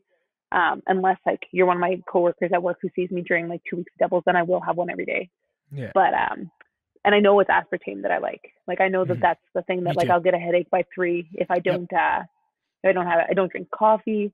Like that's literally the only thing in my life that is like not super healthy. And like mom and dad get on me all the time, despite the fact that but anyways, so I know that that's one thing, and I've done it before. But it's more so like that as soon as somebody else is trying to push it, then I want to sink my nails in and hold on to it even further. Which again is not the healthiest thing either. Yeah. But I know that like my back has been getting a lot more stiff. I think mostly with stress. And Liam has been suggesting I stretch, and I know I should stretch. So like I already think that like some of these things it's a great idea. I'm just like, it's going to be that push that I can't avoid myself. And I know I'm going to be in it with you. So it's a great idea. I'm just thinking of the consequences. Yeah, exactly. Yeah. No, I hear you. I hear you. And something I just that popped in my head. I definitely want to get you this breath book sooner rather than later, because hearing that your back's getting stiff too. I don't remember which breathing technique it was, but it was very much tied. I think it even named ankylosing spondylitis, whatever you have by name in the book. And I remember Really? thinking as I read it, like, holy man, that seems like it's right up the alley of just like how they were describing. It's like, oh man, this seems like that seems like describing exactly of what Courtney needs and what would help. And, so I'm very curious but I don't remember if it was the real heavy tumo breathing, if it was just the basic ones, like slowing down breathing. Cause that's the other thing they're saying is another very basic, easy one is just, it seems like 5.5 seconds in and 5.5 seconds out is, with all their studying, the most healthy, like breathing, what would you call it? Not a ratio, like a rhythm. Thank you. That's what I need, right? That's the healthiest rhythm, is kind of like a 5 second in, 5 second out. And if you can just hold yourself to that, because that's what trains. That was the biggest thing that showed me how little control I have over the muscles that control my breathing was, just trying to slowly breathe in and just extend a breath out instead of just like sucking a real deep breath in 2 seconds, of just taking a decent normal sized breath, but just extending it over 5 seconds. So you're, instead of just doing a full in as hard as you can, or like as hard as you need just to get it there, of just slowing it out and actually like, it's hard to explain, like taking that air in very slow, and then again on the way out, once you take a deep breath in, your instinct is just to let it all go, like and let it all go up, but that's to and hold it to control it out. Yeah, and to control it out and slow it back down and do it, and you're controlling it in, because then when you go out all the way, your instinct is to and suck back, but just to fight that. No, you're fine. Like, you're not going to pass out if you've done a couple deep breaths, right? Like it's so much of it is in your head, and you don't realize what games are being played in there. But just to, and even putting a 1 second break in between, where you breathe out completely, hold it for a second, and then don't try and second, just slowly start breathing in. And then at the top, when they're instinct to let everything go, just hold it for a second and then let it also slowly. And I found that has been really good. But anyways, what I was saying is, I want you to read this book soon, because if I'm hearing your basket and sore, I'm very curious for you to, whichever of the breath work ones it is that's tied to the rheumatoid diseases and has shown really, really effective results on that. I bet you that'd be a really cool way for you to, because I think everyone can, work on their breath at some level. Nobody's perfect at it, especially with the lack of knowledge that's out there in the world right now. But that was just a really easy in for something that would show you noticeable effect, hopefully would show you noticeable effects, or at least be a testing ground to see if it is showing noticeable effects, right? Where lots of people wouldn't have that opportunity to see it quickly if it was working or not, right? Absolutely. Yeah. So that's kind of my sober October, optimized October idea. And if anybody listening has more to add to it, more little things that they've seen, that they've worked into their routine that they really like and see some positive benefits out of, I'd love to work everything in. I'd love to give people a shout out on the podcast if they want, and for, this one came from that person, that, I think that's cool. And I was thinking of ways that I can help get people more involved in the podcast, make them feel, because I feel like on my side, I feel so connected. Everybody that's reached out to me and, said that they listen, said that they've enjoyed, I feel so connected with them. And I feel like I want to somehow give that back to them a little bit and bring them into the fold. You know what I mean? A little bit. And I feel like this is just kind of a cool idea, and also something that I really want to do for myself. And, just think it's also I don't think I would ever do something like this myself without the accountability level of coming on here and saying it, because now I have to do it. Right. Yeah. And I love that about this podcast. And I think that was something that I was always very jealous of people with podcasts, of just that accountability level that they can get to, because they have a forum where now it makes it really hard not to do these things you agree to. Right. And I feel like that's been very helpful for me in just the last 3 months. And maybe it's one of the biggest sources of the growth I've seen over the last couple of months, is just that itself. Because when I'm on here talking about doing the deep work and trying to think of where these things come from, and not just take the surface reasoning and really try and do that stuff, I'm accountable to that now. Because now if I'm out in the real world and I'm, being a reactionary person and not giving people the compassion stuff I talk about on here, I'm withheld to that. And, usually nobody really cares about you and they wouldn't see it, but I know that myself, and I wouldn't feel good about myself to be acting differently than what I'm trying to, to showcase on this.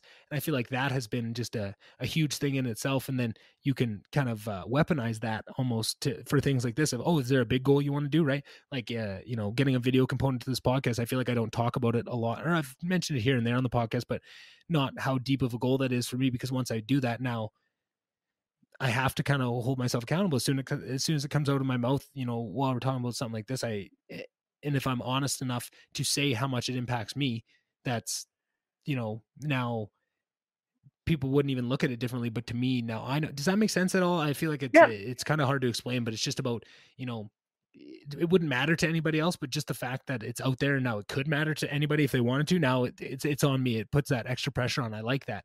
And it helps you, it feels like it keeps you looking for that next thing and keeps you from just, maybe sweeping something under the rug because it's going to be hard and you don't want to do it, instead of reaching for the accountability of, oh, this is really hard, I think I'd need something really to hold me accountable to it, to force myself, instead of just, okay, well, I'll just go away from that. Okay, well, what kind of accountability can I find? What can I do? Right. And that was kind of what I felt with starting this podcast, when I think you were one of the first people I told. Maybe you were the first person I told, but that I'm starting it, and that now that it was on you, that was a very different feeling. I feel like the moment I told you, my stomach almost sank from there. Like, okay, now it's real. Like, now I have to do this, right? And it's all those levels. And then another thing was ordering the equipment, right? Okay, now it's real. Now and maybe that would happen before I told you. I think I may have already had the equipment ordered, but it's just those things of, what can you do to take the options of saying no away, right? When you realize, as soon as you realize that something is good for you and that it would be a detriment to you to not do it. Okay, what are the things I can do that will force myself to do it, right? And what can I, what things can I put in place? Who can I tell? Who's gonna, just like you're saying, that when you heard the Diet Pepsi thing come up, you go, oh shit, Liam's gonna hear that and he's gonna be all right. And that, and that's exactly the instinct right there of, oh shit, now he's gonna see it. But that's good to know, right? Like, for me, that's good. Okay, so now Liam is a good motivator for you, right? Like, and that's just, it's neither good nor bad. It's just knowledge to have if you use it correctly. And now you can benefit from it, right? And that's what I found with this podcast is I need to start holding myself accountable in these goals that I do have of, recording more in-person podcasts on here, getting the video component, getting a couple up on YouTube, those kind of things that I've been really, scared to do. First off, terrifying, a lot of work also, and already doing a lot of work, and it's another thing to add on, and all those things, and just pushing through that and finding a way to force myself to be accountable to it and start my way to do those kind of things. So yeah, that's gotcha. So that's a cool idea. I'm curious, because I was just thinking about Liam, and just a disclaimer, like, there's no, and you would laugh and listen to this too, but there's like nobody in this world who can make me do something that I don't want to do.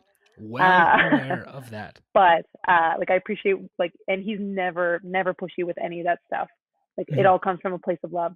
But I was thinking, I'm curious what Alyssa's thoughts are, and if she's thinking that she's got some stuff that she wants to do.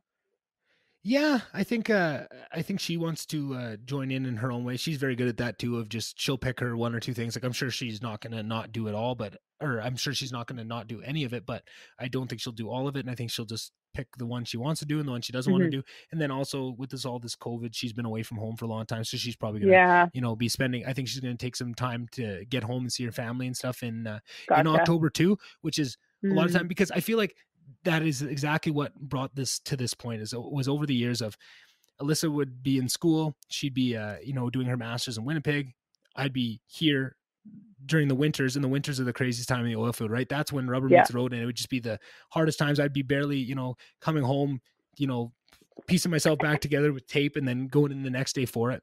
And I would feel like during those times, there'd be times where I'd really lock it down. I'd throw all the bad food of the house because Alyssa wasn't here and it's just only accountable to me. Right. And so there'd be no bad snacks. There'd be no bad things. I would cut out pop. I would do all these things. I would really lock it down, and I would have the ability to, right. And that would fluctuate, but it was more so lockdown time. And then when Alyssa would come back, then the cookies started coming back in the house and all those things, and the cereal, which is fine. And I don't mind it, but I think I like the idea.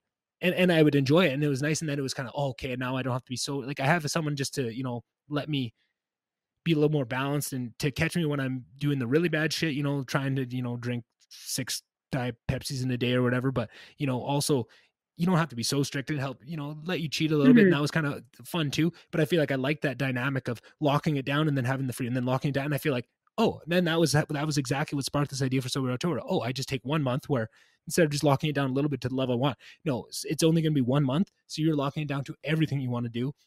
Mm-hmm. And then at least for the first month, that's the thing. I don't think I need to do everything every October, but I think at least for the first one, I want to try and do everything and then realize what I really liked about it. And then for the next year, optimize it, right? It's going to be optimized October, and it just optimizes every year. And then you have 1 month out of your year where you're really optimizing everything you can do to whatever level you want that to be.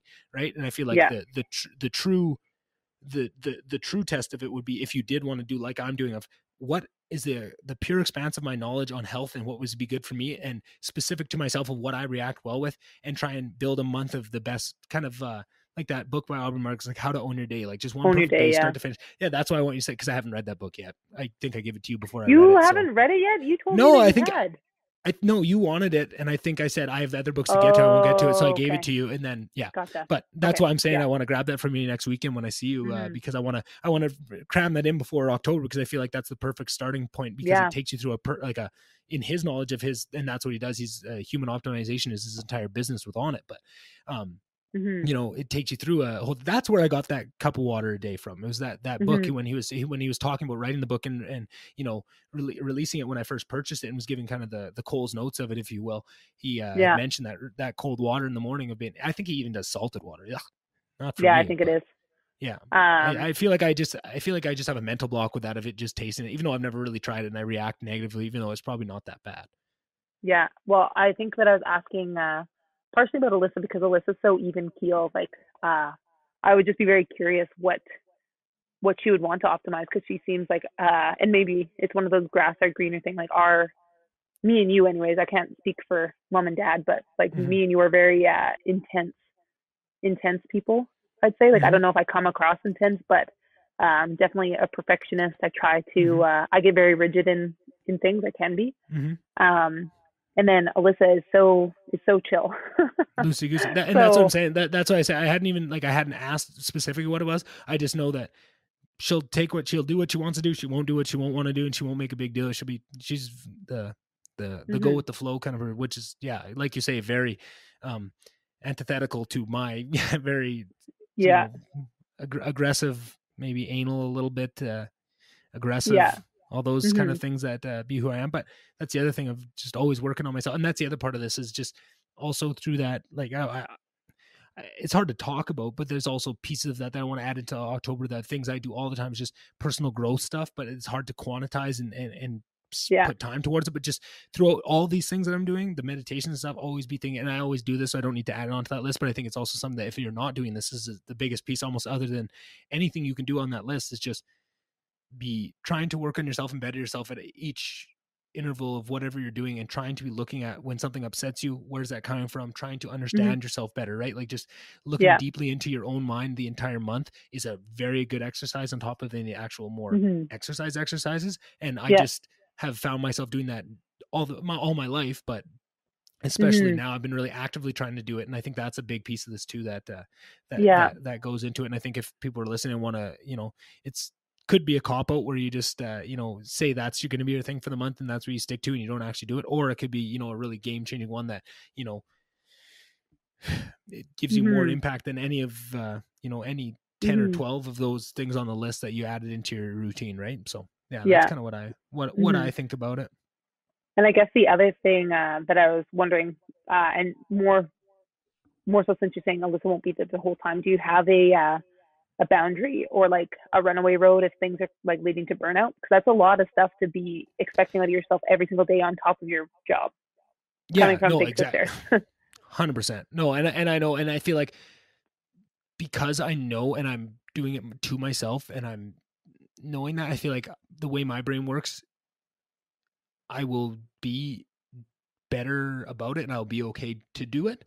But I am also going to try. Yeah. And that's the other thing. I guess I missed a big piece of this. So that I want to try and cram all that into having that done. So like, I'm going to get up at 6 a.m. I'm going to do try and get a bunch of that done in the morning before I get to work. And then, you know, right after work, trying to do, you know, get my reading done, get my, you know, whether it's a meditation I want to do that day or some stretching or a little bit. And then have everything done by at least 7, have 7 to 8 be my chill, and then I go to bed at 8 to start trying to get tired, and I try to sleep by 10. So I kind of have it scheduled out where I have my from 7 to 10 is just my chill time, and that's going to be my recovery and all that and that sort of thing. But definitely I think I'm preparing for burnout, and I feel like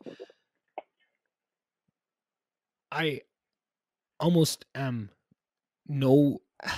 I know I'm going to get burnt out. I feel like there's no way you can do something like this and not get burnt out, but I feel like burnout is good if you go about it the right way and there's an end date to it. I feel like what gets me all the time is that there's no end date. I feel like what affects me more than anything is things that there's no real end date in sight, right? Like if work is stressful and there's nothing, you're working through an oil field dip in the middle of a pandemic and stuff, and there's no real end date on it. That's pretty stressful. That's a lot of that takes a lot out of a guy, right? And because there's no end date on it. But I think something like this idea where it's 1 month and I know on the other side of it, I'm going to feel better. I'm going to learn a lot about myself, and I'm going to get, it's, I find when I do things for myself, it doesn't feel, I don't feel like I get burnt out by those kind of things because it is, right. I feel like work is something where, you're doing something for somebody else or for money, and that burns you out a lot more because it's not something, if I didn't get paid to go in and do it, I probably wouldn't, right? Like that's the biggest thing. And there's parts of it that I'd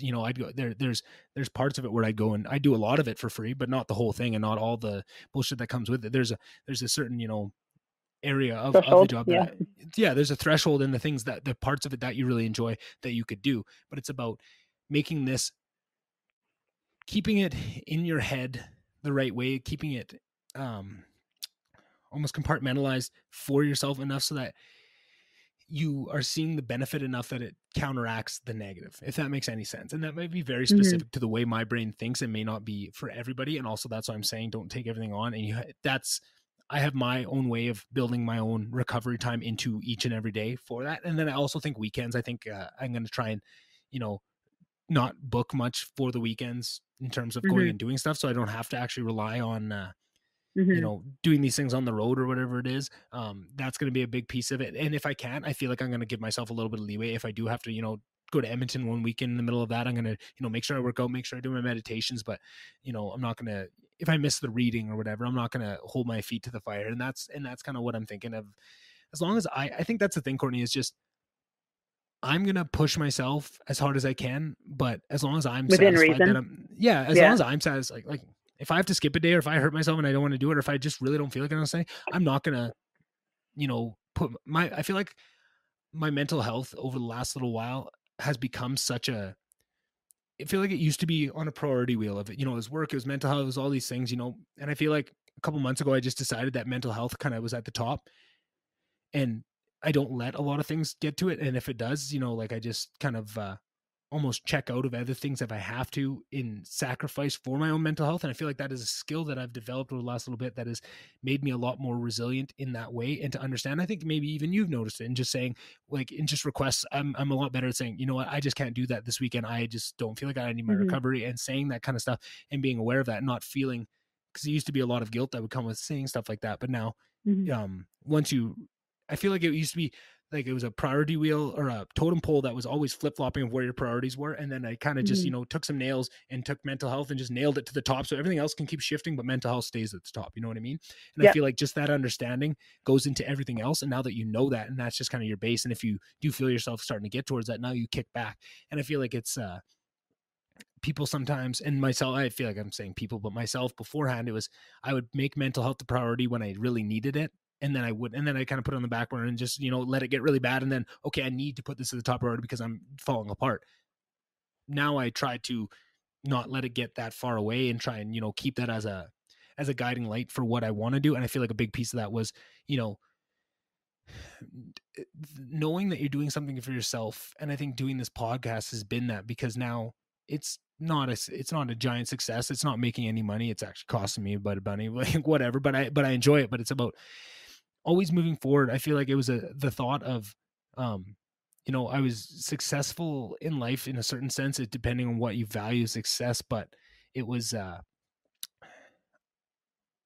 wasn't worried. It was something where it was like, okay, if nothing changed and this is what I was going to do my whole life, and this is like, how satisfied am I? It's like, is this what you really enjoy? Like, well, maybe like a little bit. And at times I do, and at times I hate it. Right. Like, I was like, I don't know if that's what I know is. Am I going to spend, 80% of my time doing something I hate sometimes and love sometimes and hate sometimes and love sometimes, you know, I want to do something I love all the time. Right. And make that if something's going to be the core part of what I do with my days, I want it to be something I love and could do forever.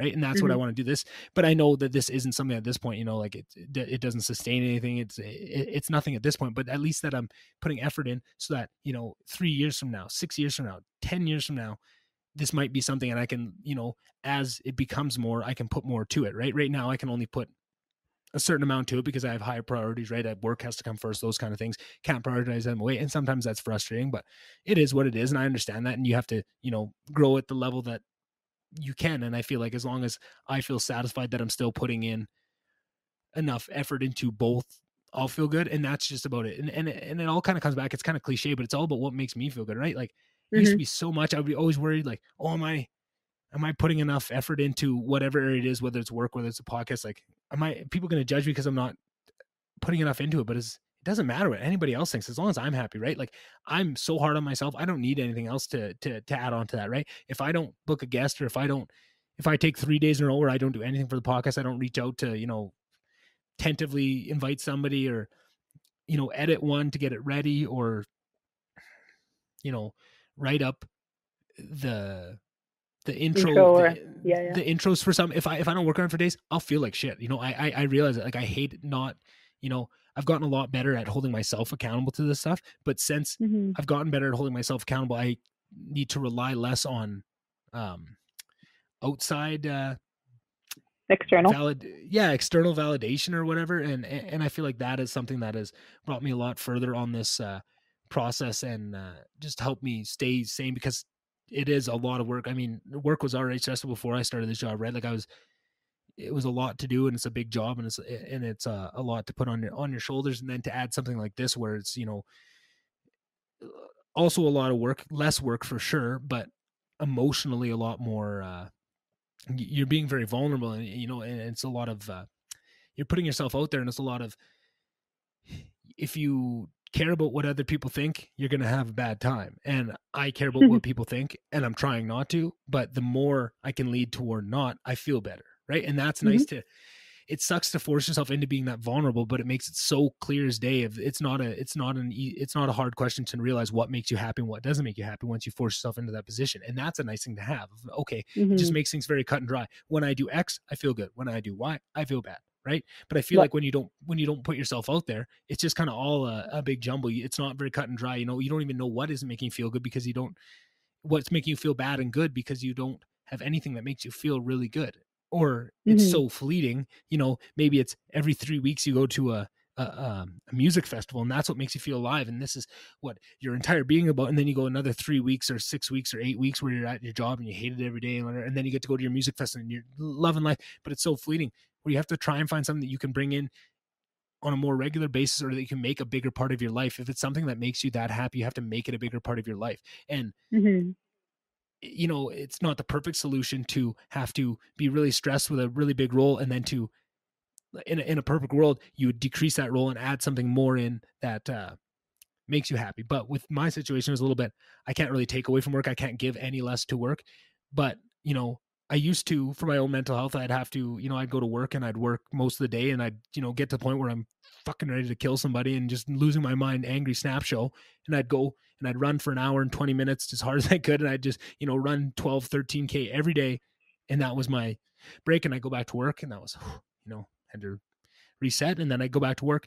But now when I want to start this podcast, I say, well, I can't now go to work, lose work time to go work out, come home, then do podcasts and all this stuff. So I realized, okay, I got to start getting up at 6. I hate getting up early. That's one of my biggest pet peeves. But now I know if I want to do this, I have to get up at 6 in, get my run, get my meditate, get centered, get my cold shower, be ready, and be ready at work for that time, so that I can work a full day and hop onto a podcast at the end of the day and not feel guilty about it, right? Because I've so much of it just comes from guilt of just, oh, I should have been there, right? So I made sure that I made that change. And now I hate getting up at 6. I don't like getting up at 6 and run, but I do it because that's what I needed to do. But it was just that change in mindset of I don't have the opportunity to kind of take away. How can I make this so I'm adding in something that's going to really make me happy without being able to take away things that are not maybe making me happy, but sustaining all the other stuff and allowing. The only reason I can do a podcast like this and not have it make money and lose money is because I have a good job that I work hard at and all that stuff. It all feeds into itself, and you have to understand the importance of all these different roles. But just by having that one piece added in that is making me happy makes all the other things happier. Right now, I go to work because it supports, it's financially supports the podcast and helps me pursue this dream that I'm pursuing. And that makes me happy in that way. Right. And, something like this, Sober October, it's a whole lot of work that I'm adding on, but I know it's going to make me better at work. It's going to make me better, healthier. It's going to make me live longer. It's going to make me, more in touch with my body, better on the podcast. I think I'm going to learn a lot. I think I'm going to be able to give better interviews. I think, it's going to force myself. I just think when you force yourself into uncomfortable situations, you get better. I noticed how much better I got at work when I started doing this podcast, right? You just learn so many tips and tricks, and you push your boundaries so much that you just come out of it better in the end. And then that feeds back into here. Now you're doing better at work, and now you're pushing your boundaries at work and really stressing yourself and maybe going into things, diving into things you have no real experience in, or you have no business jumping in and taking on a project this size, but you're going to do it anyway because you've proven to yourself that it doesn't matter. I'm good enough to do it. If I want to set my mind to it, I can do anything, and I'm going to be able to do it. And then it all just feeds back into that. And I just love that feeling of really pushing myself at all times. But you're right. It has to come with the slowdown and the mental health thing. But I find that getting on here and doing this is the biggest release I have, right? The meditation, the yoga, the running, all that stuff is secondary to this. I never feel as good as I do in those, 1 to 3 hours of relation that you guys listening now here. That's the happiest I am. I love this shit. Like, it's so stressful up until like I said, 10 minutes into the podcast, I feel like the first 10 minutes I'm still like, I'm just letting that stress of the planning and making sure, because probably 7 out of 10 times something fucks up on this recording software, and I have to panic, and I feel so bad because I hate inconveniencing anybody. It's my biggest thing. It's one of my biggest, identity things of just, I'm so much about, that's how I drive. Like I drive, like I never want to impact anybody else. I do the nicest thing. I let people, and it's all about following the rules too, right? If someone's not following the rules, I'm not going to let them in. But if someone's being nicer, if there's something I can do that doesn't impact me at all, so much of it. But then you feel so guilt. I have so much guilt when, the podcast software, it doesn't pop up, or you can't, I can hear them, but they can't hear me. And it takes 10 minutes of troubleshooting. I don't know. It's just panic and fear and like, oh my God, I'm an idiot. I can't believe I'm wasting this guy's time. And then you get 10 minutes in, you kind of, okay, he's on, looks like they're having fun. They're enjoying it. Okay, now I can enjoy it. They're having fun. Now let's go. This is my shit. And then I have a blast. And then I go dance around the house for fucking 2 hours after, because I'm in cloud nine, because I just had such a fun experience, such a good conversation. Like, if you guys could see, I feel like I almost need to set up cameras in the house just to see how I act. As soon as I'm out of here, it's music on, it's party time, it's jumping all around, because I just have so much fun. And then to have that in there, changes all this other stuff, because now you have just a source of something you really enjoy, and now you can do it. And now, sure, it's a lot of work to schedule 3-hour podcasts on top of a full work week when things are, just situationally with a pandemic going, just very stressful times on top of that. But it's a different kind of stress. It's an enjoyable stress, right? Like, I find there's way more stress in trying to plan it and get it lined up, and all that. But eventually, going through the grind of doing these things, those are things that, eventually, if you got it to the point and you kept doing this for a long time, 10 years from now, if this did grow to a certain thing, you could have someone come in and help you with that, just handle getting the thing set up where now it's not even on you.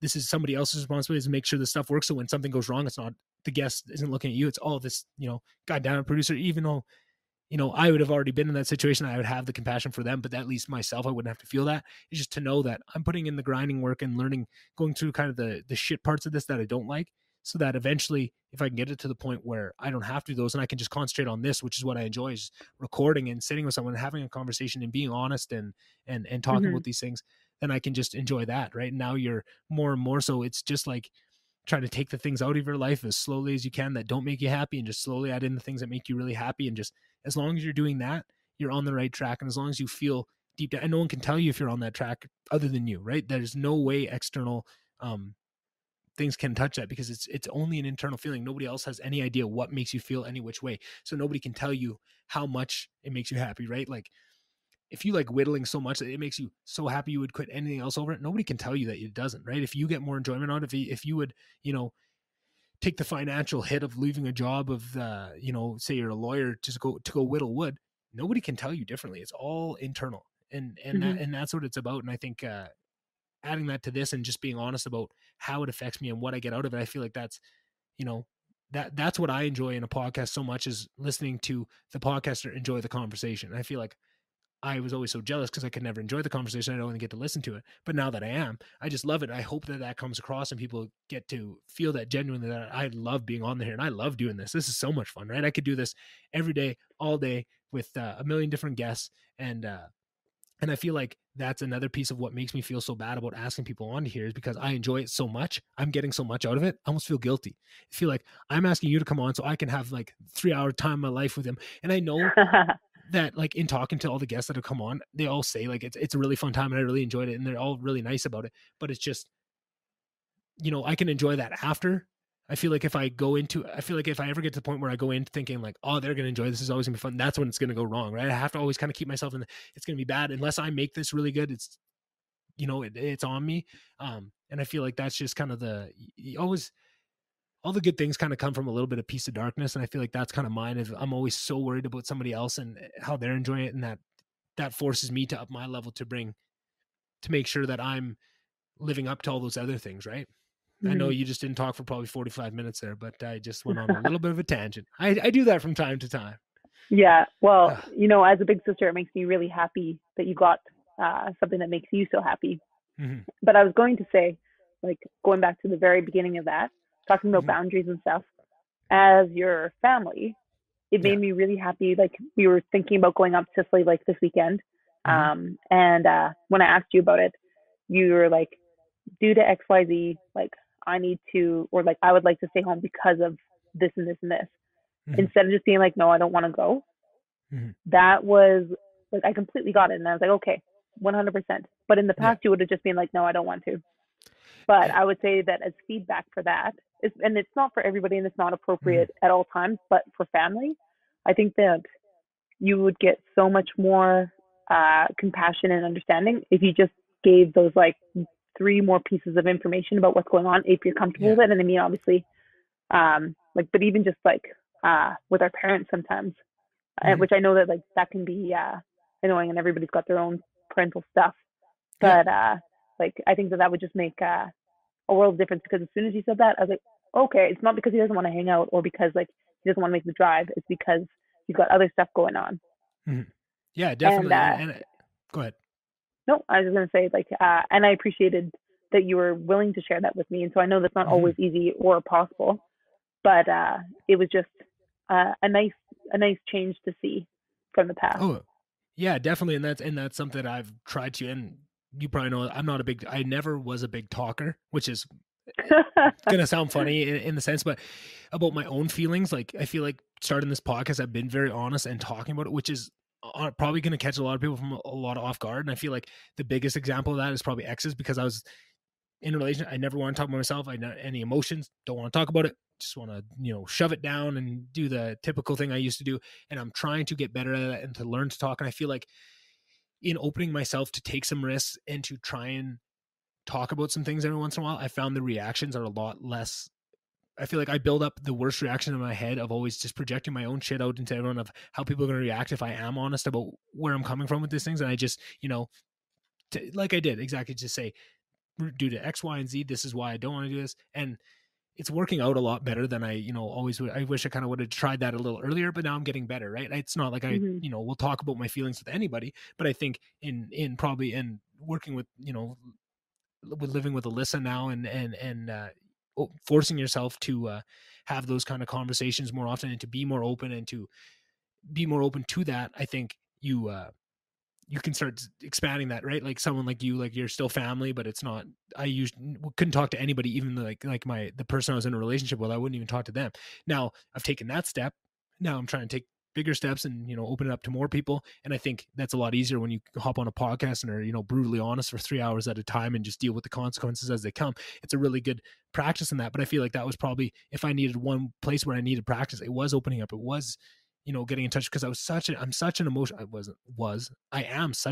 guy, and I always have been, right? I'm very sensitive. I'm very much in that, but I had no tools to ever talk about it. And I never, you know, everything was always so taboo that I feel like now I feel like I was very far ahead in a lot of areas and very stunted in others. But now I'm just kind of saying, fuck the embarrassment. I'm going to talk about it. I'm just going to, these areas where I'm really weak, I'm going to double down on those. I'm going to start meditating, you know, like I'm going to get in touch with my emotions. I'm going to try and do the work of where these things are coming from, because that's where I have no, like, I feel like I'm good at the other side of it. I'm good at the outgoing and the be that I can put that show on, but the other side of it where I was lacking, that's what I'm trying to do. And I think, I agree with you that I could, you know, be a little bit more open with like our parents about some of those reasons and that, and it would probably go a little bit farther. But I feel like in experience, because they love us so much and they're just so, they almost don't even if you are honest about it, I feel like in the past I've tried and it almost isn't, it's just not received in the way that you want it to.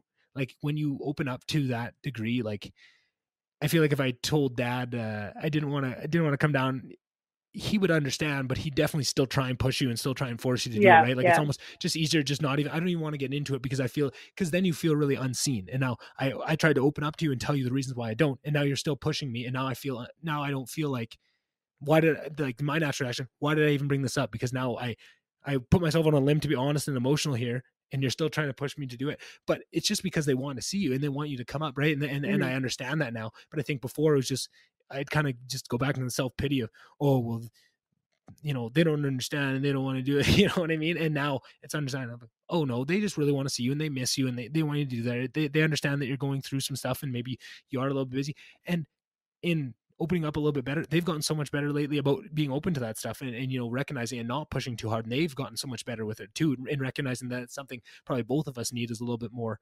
of that sort of thing too, because a lot of the times, you know, we had such a great life that it was, you know, it wasn't a lot of question of, you know, are you coming down this weekend? It used to be, no, you're coming down this week, right? Like it was a lot less of an option for us. And I think that's just part of growing up and getting to a certain age where you have to assert your own identity as an adult and as a human, right? And I think that's a big process to go through, and everyone does it. Some people go through that process at 14 years old, 15 years old, and they're, you know, have to break away because of whatever circumstances that is. But just with the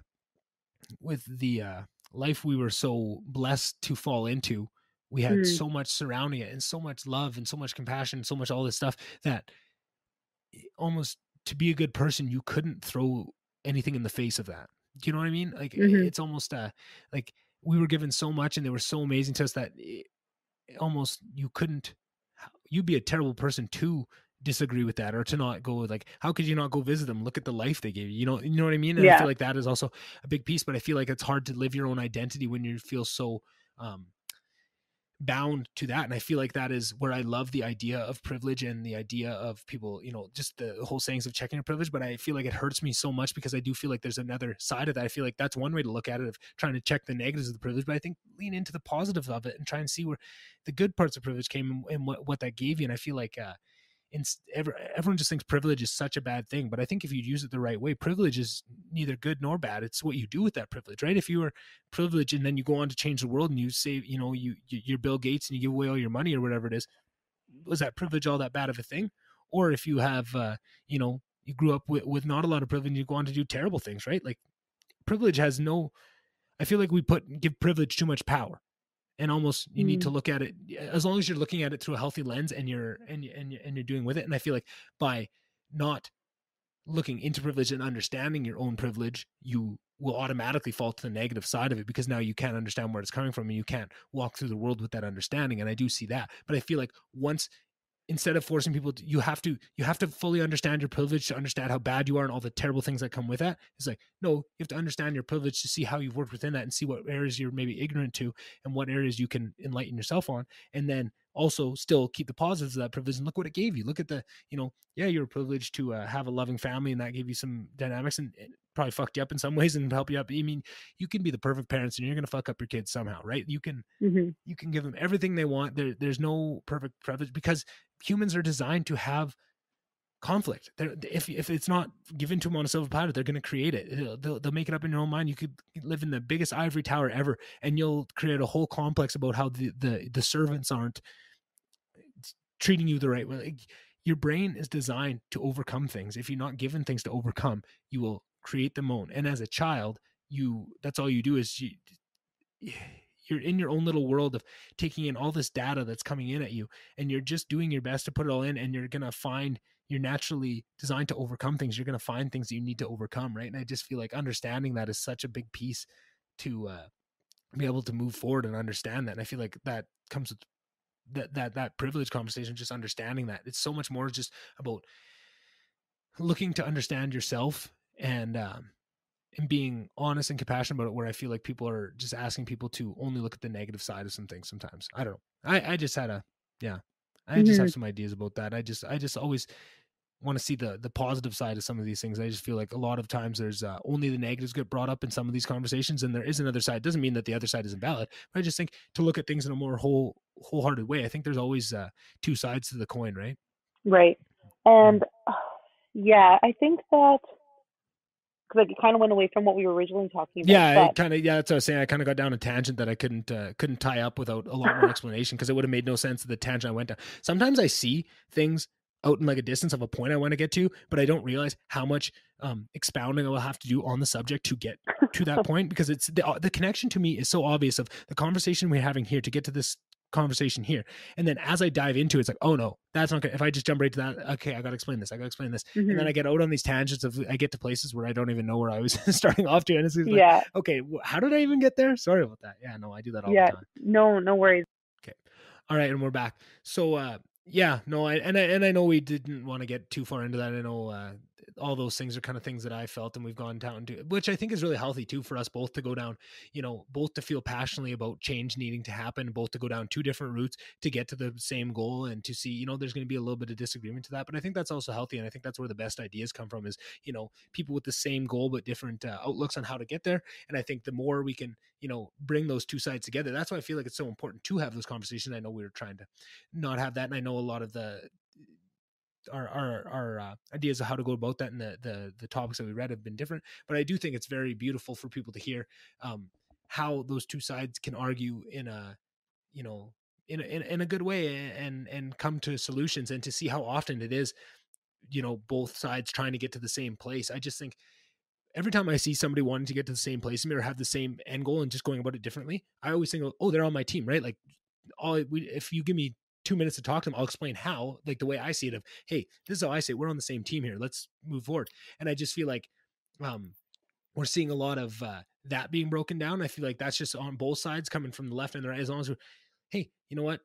I have my views, you have your views, but let's just bring them together and see what we can get to, right? We don't have to agree on everything. We probably won't agree on everything, but you know what? We'll get to somewhere in the middle that's going to be a good and healthy place. And I think that's the most important part of it. Well, on a much lighter note, yes. I started listening to Where My Mom's At. Oh yeah, how'd you like it? And I listened to like 14 episodes yesterday. Oh yeah, it's kind of addicting. Like Christina is amazing. She's so funny, and she's so yeah. She is. She's a little spark plug. That's great. What have you learned from it? Have you gotten a few good tips for eventually when you have to have your own kids? When you choose to have your own kids. Well, it was funny because I was like, I feel like this stuff is like, it's just echoing concerns that I have. Because I think that my biggest concern is that I love my job. I love what I do. And I'm very driven career-wise. Yeah. And I also love where my relationship is at. And so, like, Liam will make jokes about, like, we can't get a dog because if we get a dog, then I'm going to just always want to cuddle the dog and I'll have no time for Liam. Yeah. And it's like, a dog is a whole, it's so small. It's so different compared to a little tiny human. Yeah.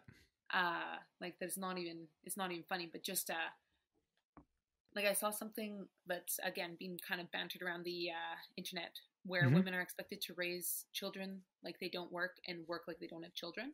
Yeah. And I brought that up to Liam before, and he's like, I don't have that expectation for you. Like, if you wanted to be a stay-at-home mom, I would support that. Like, if you wanted to get a nanny, we'd see if we could make that work so that you could work more. But it is, but it's like, I'm not so worried about what Liam thinks. It's about the expectations that I have on myself. Like, I'm going to want to be the best mom that there ever was, which there is no such thing as perfect. I'm also going to want to continue to be the best physio that I can be. Mm-hmm. And that's going to be a real struggle. And then like just all like, and then like I don't think that there's nearly enough recognition of the work that moms do, whether they're working, they're stay at home. Couldn't That's agree literally more. like when it's my nightmare to hear some of these moms on this podcast come Mm-hmm. home or they like their husband comes home and they say, "Can you change the baby?" And it's like, "Oh, I just got home from work. I need to just sit down for a little bit." It's like they've been working all freaking day. If they didn't have a baby attached to them, they were like maybe making themselves something to eat, which is a human need, or maybe catching up on some sleep, which they like didn't have. So that's like my biggest thing is that and Liam's the best. I know that like when it comes to the time, like we'll make it work, but I just can't imagine having I hate when things are not equal or when I feel like I'm doing more work and then you hear these stories and it's just like, oh my gosh, that's my actual nightmare. No, I agree with that, but I think that's good to start thinking of those things beforehand, because I think a lot of those times people don't even think of those things before and then get thrown into them, and now they're right in the middle of it and they're trying to figure out how they feel about these things while going through them. And I think if you can try and at least give yourself a little bit of prefacing so that you're more prepared for those kind of things. And also just something you had said, is that I'm going to want to be the best mom that you can be. And I agree with that. And you said, I'm still going to want to be the best physio you can be. And I feel like just of my learning, and again, not my place to say, but from what I've seen is that a lot of times women don't understand how being a mom is going to affect them. And sometimes, and I feel like it's almost silly to even plan before, because your whole world's going to change, and what you feel and what you, right? Like physio, or like, say I could get pregnant. I'm just gonna use myself as an example because then I don't feel bad.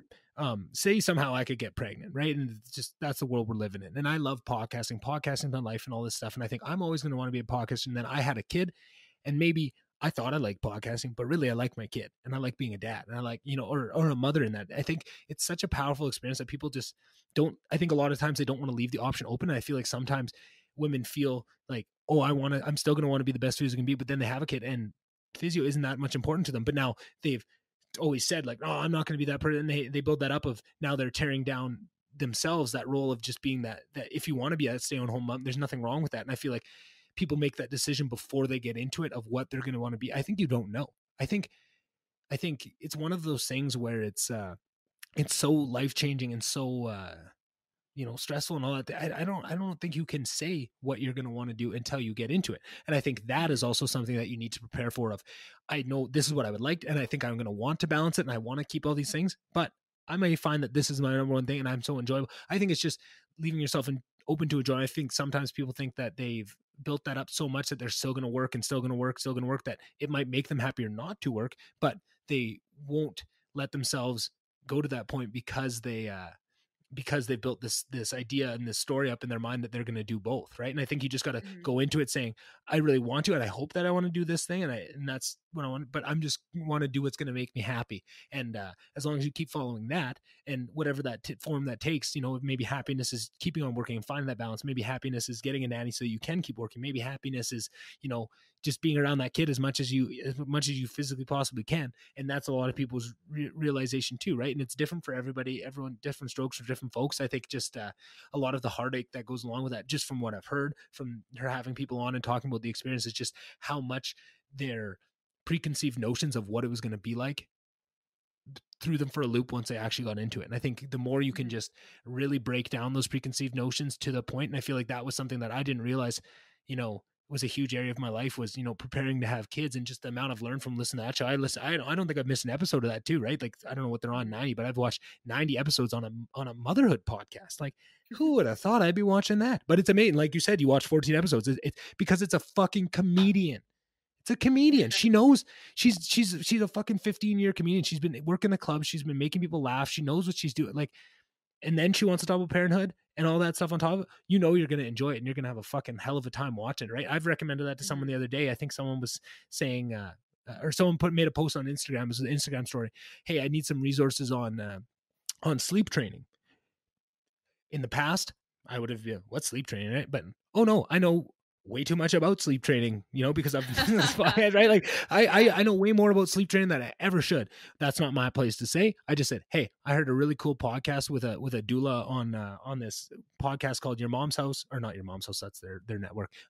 Where my mom's at. That's the name of the podcast. And I said, it's episode whatever 37. It's with her. They really go through top to bottom sleep training, the benefits, the negatives of it, and just sent that along, and that feels great. I love being able to help someone that's just, this thing that I'm super passionate about, this podcast, have allowed me to help somebody else help somebody else out with it. Just is so awesome and so cool. And I just think that anybody that's that's a mother or wants to be a mother, this is a perfect one that's up your alley. And maybe it'll, maybe it's a guest that comes on that you end up liking more than them, because that's what I found once you start listening to podcasts. Sometimes it's the guests that are more, in tune with you as yourself, right? Like Lex Friedman, I watch him off Joe Rogan, Eric, Christina Pazitsky, that they all came from Rogan, and seeing all those guys, and then, following them and feeling like they fill that void that, Rogan's not going to tell you all you need to know on motherhood, right? He might teach you a lot of things, but there's infinitely more things that he's not going to teach you, but he might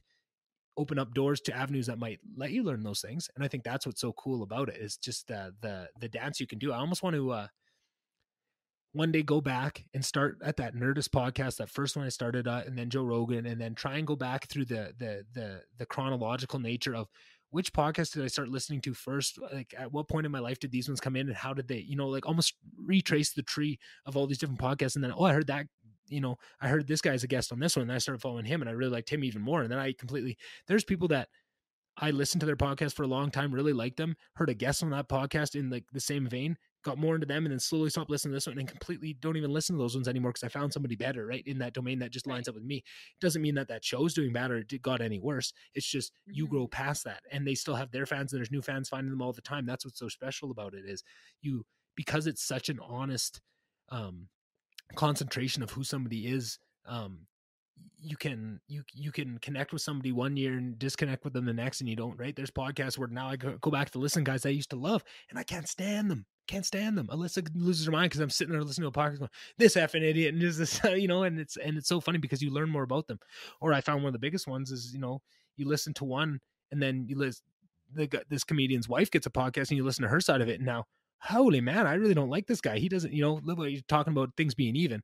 Oh, you want to see a whole different side of it, but it's like you see a different side of it. Now I don't enjoy his podcast as much because all these stories that used to be really funny of him and all his hijinks, because he has his own stuff going on, but how much of that is being held up by his wife just being the scaffolding, holding this whole thing up, as a business, like on his business, for all his touring, all this stuff, raising his kids, like doing all this stuff. And it's like, oh, I see what that is. And I love her podcast. She's not a big podcast. It's maybe only like a couple thousand people listen to it a month, and she's just does it because she enjoys it. She has her friends on, very similar to this. It's probably one of the biggest inspirations. Leanne Kreischer, she's awesome. Her podcast is called Wife of the Party is hers, because Bert's such an alcoholic and such a party animal that she's left picking up the pieces, but she's such a strong woman. And so, I feel like she's probably, if I had to name like one of my like biggest female power influence, I feel like she is one of the biggest ones that I see, and she's so amazing with everything she does and how she juggles all these things, but there's so much to learn. And just like, I never thought I would like a motherhood podcast. I didn't think I'd like, I guess hers is maybe more so a motherhood podcast too, but just, she's probably the stereotypical stay-at-home mother role. She's done a lot of work in the past, but now she does, and help support him. And just for me to be able to connect so deeply with that side of it, just because it is, it doesn't matter what they do. That's what's so cool about it. I feel like the medium itself is bigger than the subject. You know what I mean? Like, I feel like just the amount of depth that you can get in with some person is way more intense than than what they're talking about, right? Like, I did a podcast with TJ the other day. I guess it'll be out now already if it's coming out. But we were talking about some video games and Pokemon and that kind of thing. It's like, oh man, like, are people really gonna connect with this? But it doesn't matter. That's not what it's about. It's about going down there, because sure, you now listen to somebody talk about hockey and their trials and tribulations for an hour and a half, and then you get into some talking about video games and stuff. Even if you're not a big video game guy, you'll still go along for the ride because you're in it for more than that. And that's what I think is so special about these. It takes it to a point where I never would have thought, but I would have never learned anything about motherhood. I would have going into having kids completely blind if I would have never stumbled upon that. And I probably would have never given it a chance if I didn't connect with them on different podcasts and find, fall in love with them before. And then you can go to that level. And I feel like that's what it takes. I feel like if I could send one message out to people, and maybe we'll end on this, because I think it's kind of I always think it's very powerful to me, is, oh no, I lost it. Oh no. I hate when I do this. I got so excited and how to word it perfectly. One shit. message about One message. Podcasting, yeah, it was. Oh no! Finding how embarrassing. other people through. Yeah. Oh yes, there it is. Now I got it. Thank you. You helped me back. What I think is most important is just for everybody to look. What makes you very happy? Like what is it? What is your thing? Is it hockey? Is it what is your favorite hobby? And try and find some form of, it doesn't need to be a podcast. It could be a YouTube channel. It could be anything, but just find something where it's one person that just dedicates himself to something you love and you can connect with that person. I think where it starts to go wrong is now if it's a TV show, can't do it because now it's not one person's vision. It's a million people and they got studios and they're telling them and it's shit and it's terrible.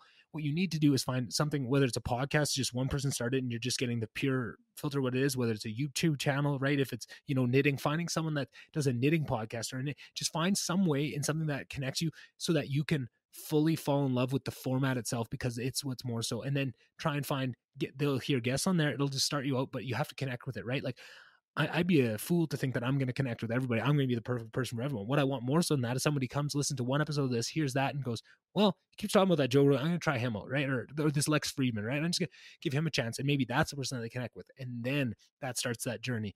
It just takes the right step. Like we said, it took, I went to 20 yoga classes, didn't connect with it once. I listened to one DDP yoga with some Diamond Dallas Page, big wrestler dude, and I'm hooked. And I think it's awesome, right? That's what I want people to understand. Is just, it's more so about the medium and just getting out there and just find something you really like and try and find something that condenses down so you can get some sort of long form addition in your life. Because I feel like if you don't, and you're only getting those little 5-minute clips in these TV shows and produce, you're never connecting with anybody, right? And I feel like if you can listen to something for a long time and really connect with someone that's coming from where they are, you'll feel a lot better about that, and it'll open the door to kind of what types of things you want in your life. If you want to live a life of compassion and have those ideas around, you have to have that be your input. If all your inputs is just, mainstream media and social media, you're getting none of that. You're getting no compassion. You're getting no any of that. You're just getting, getting riled up and getting some people trying to make you angry. And I feel like you just got to find some way where you can find something you're passionate about and find a long form, single focus or single vision that you can go to, right? And I feel like that's what, if it's a video game you really like, go find a streamer, right? And I feel like people are learning this rule. And I feel like that's what's driving so much of this change is streaming and people watching video games all the time, getting to know really deeply these, other kids that could be, right? You could be 14, listen to a 14-year-old or an 18-year-old, and just a little bit of life lessons that they give and what they stand for and, how they own up to their mistakes over the years, right? Like you might listen to a guy for 3 years and then he says something on a video and you don't like it and how he owns up to that. I just think there's so much about it. And I think the younger generations, I think we're going to see a huge shift towards this coming up. And, I just think the sooner you can get on it, the better. You never want to be the last one jumping onto something that's game changing like that. So if you have any sort of trust in me to believe that I might be saying the truth, I think trying to find something in your life to, and if this is it, awesome. And if you, if that's, you dedicate yourself to listen to this once a week, hey, that helps me out. But I'm just saying, it doesn't have to be me. Just find somebody else. And just as long as it's something, as long as you're getting something in your head in the long form that isn't, focus grouped and coming from all these things and have ulterior agendas, just somebody that's passionate about something, that's all they care about, and that's very true to you, right? And just finding something like that.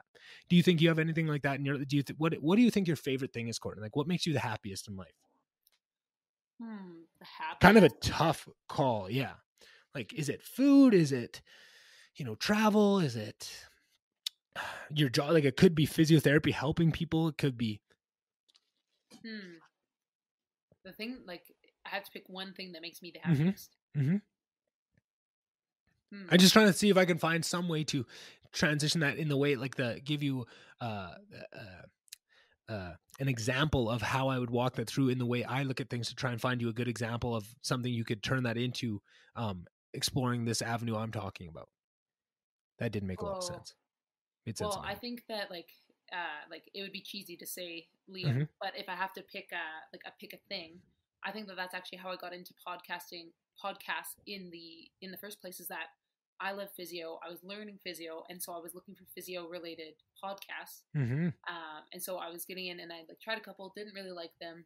Like found a couple who I did like, but then you were into Joe Rogan, and so I heard a couple guests like Dr. Rhonda Patrick, Mm-hmm. and then I started listening to her specifically. Yeah, she's amazing.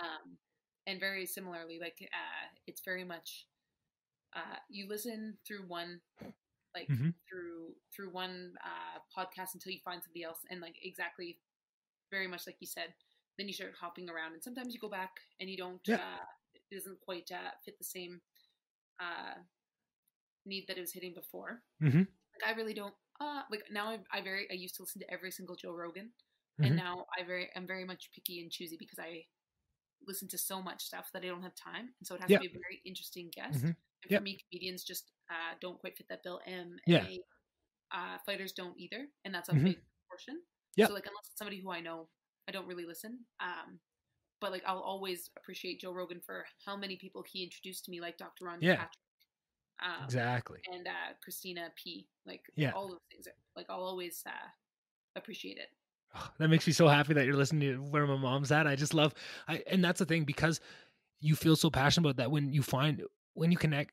And that's what they say, like when the podcasting was first taking off, and it was a lot of times within the comedy circles, because Joe Rogan and Mark Maron and all those guys were kind of the first impetus behind it. So podcasting kind of grew in tandem with comedy, right? But that's what they were saying, is it was such a different scene when these podcasts were starting to take off, of the type of fans that were showing up to their venues, and there were these people that had a deep connection with them, were willing to do anything, right? And that's why it was so easily monetizable, because now you have somebody like Joe Rogan, where if he actually cares about a product and people care about him so much, they're gonna trust what he says, right? You build a different kind of following. Everyone's just so focused on being famous these days that they don't really care how it happens or what form that takes. Whereas I feel like podcasting is the opposite of that. Is the goal isn't to be the biggest or the most listened to. It's about having everyone that does listen to you connect on a really, really deep level. And I think that's much more powerful. And I think that goes away.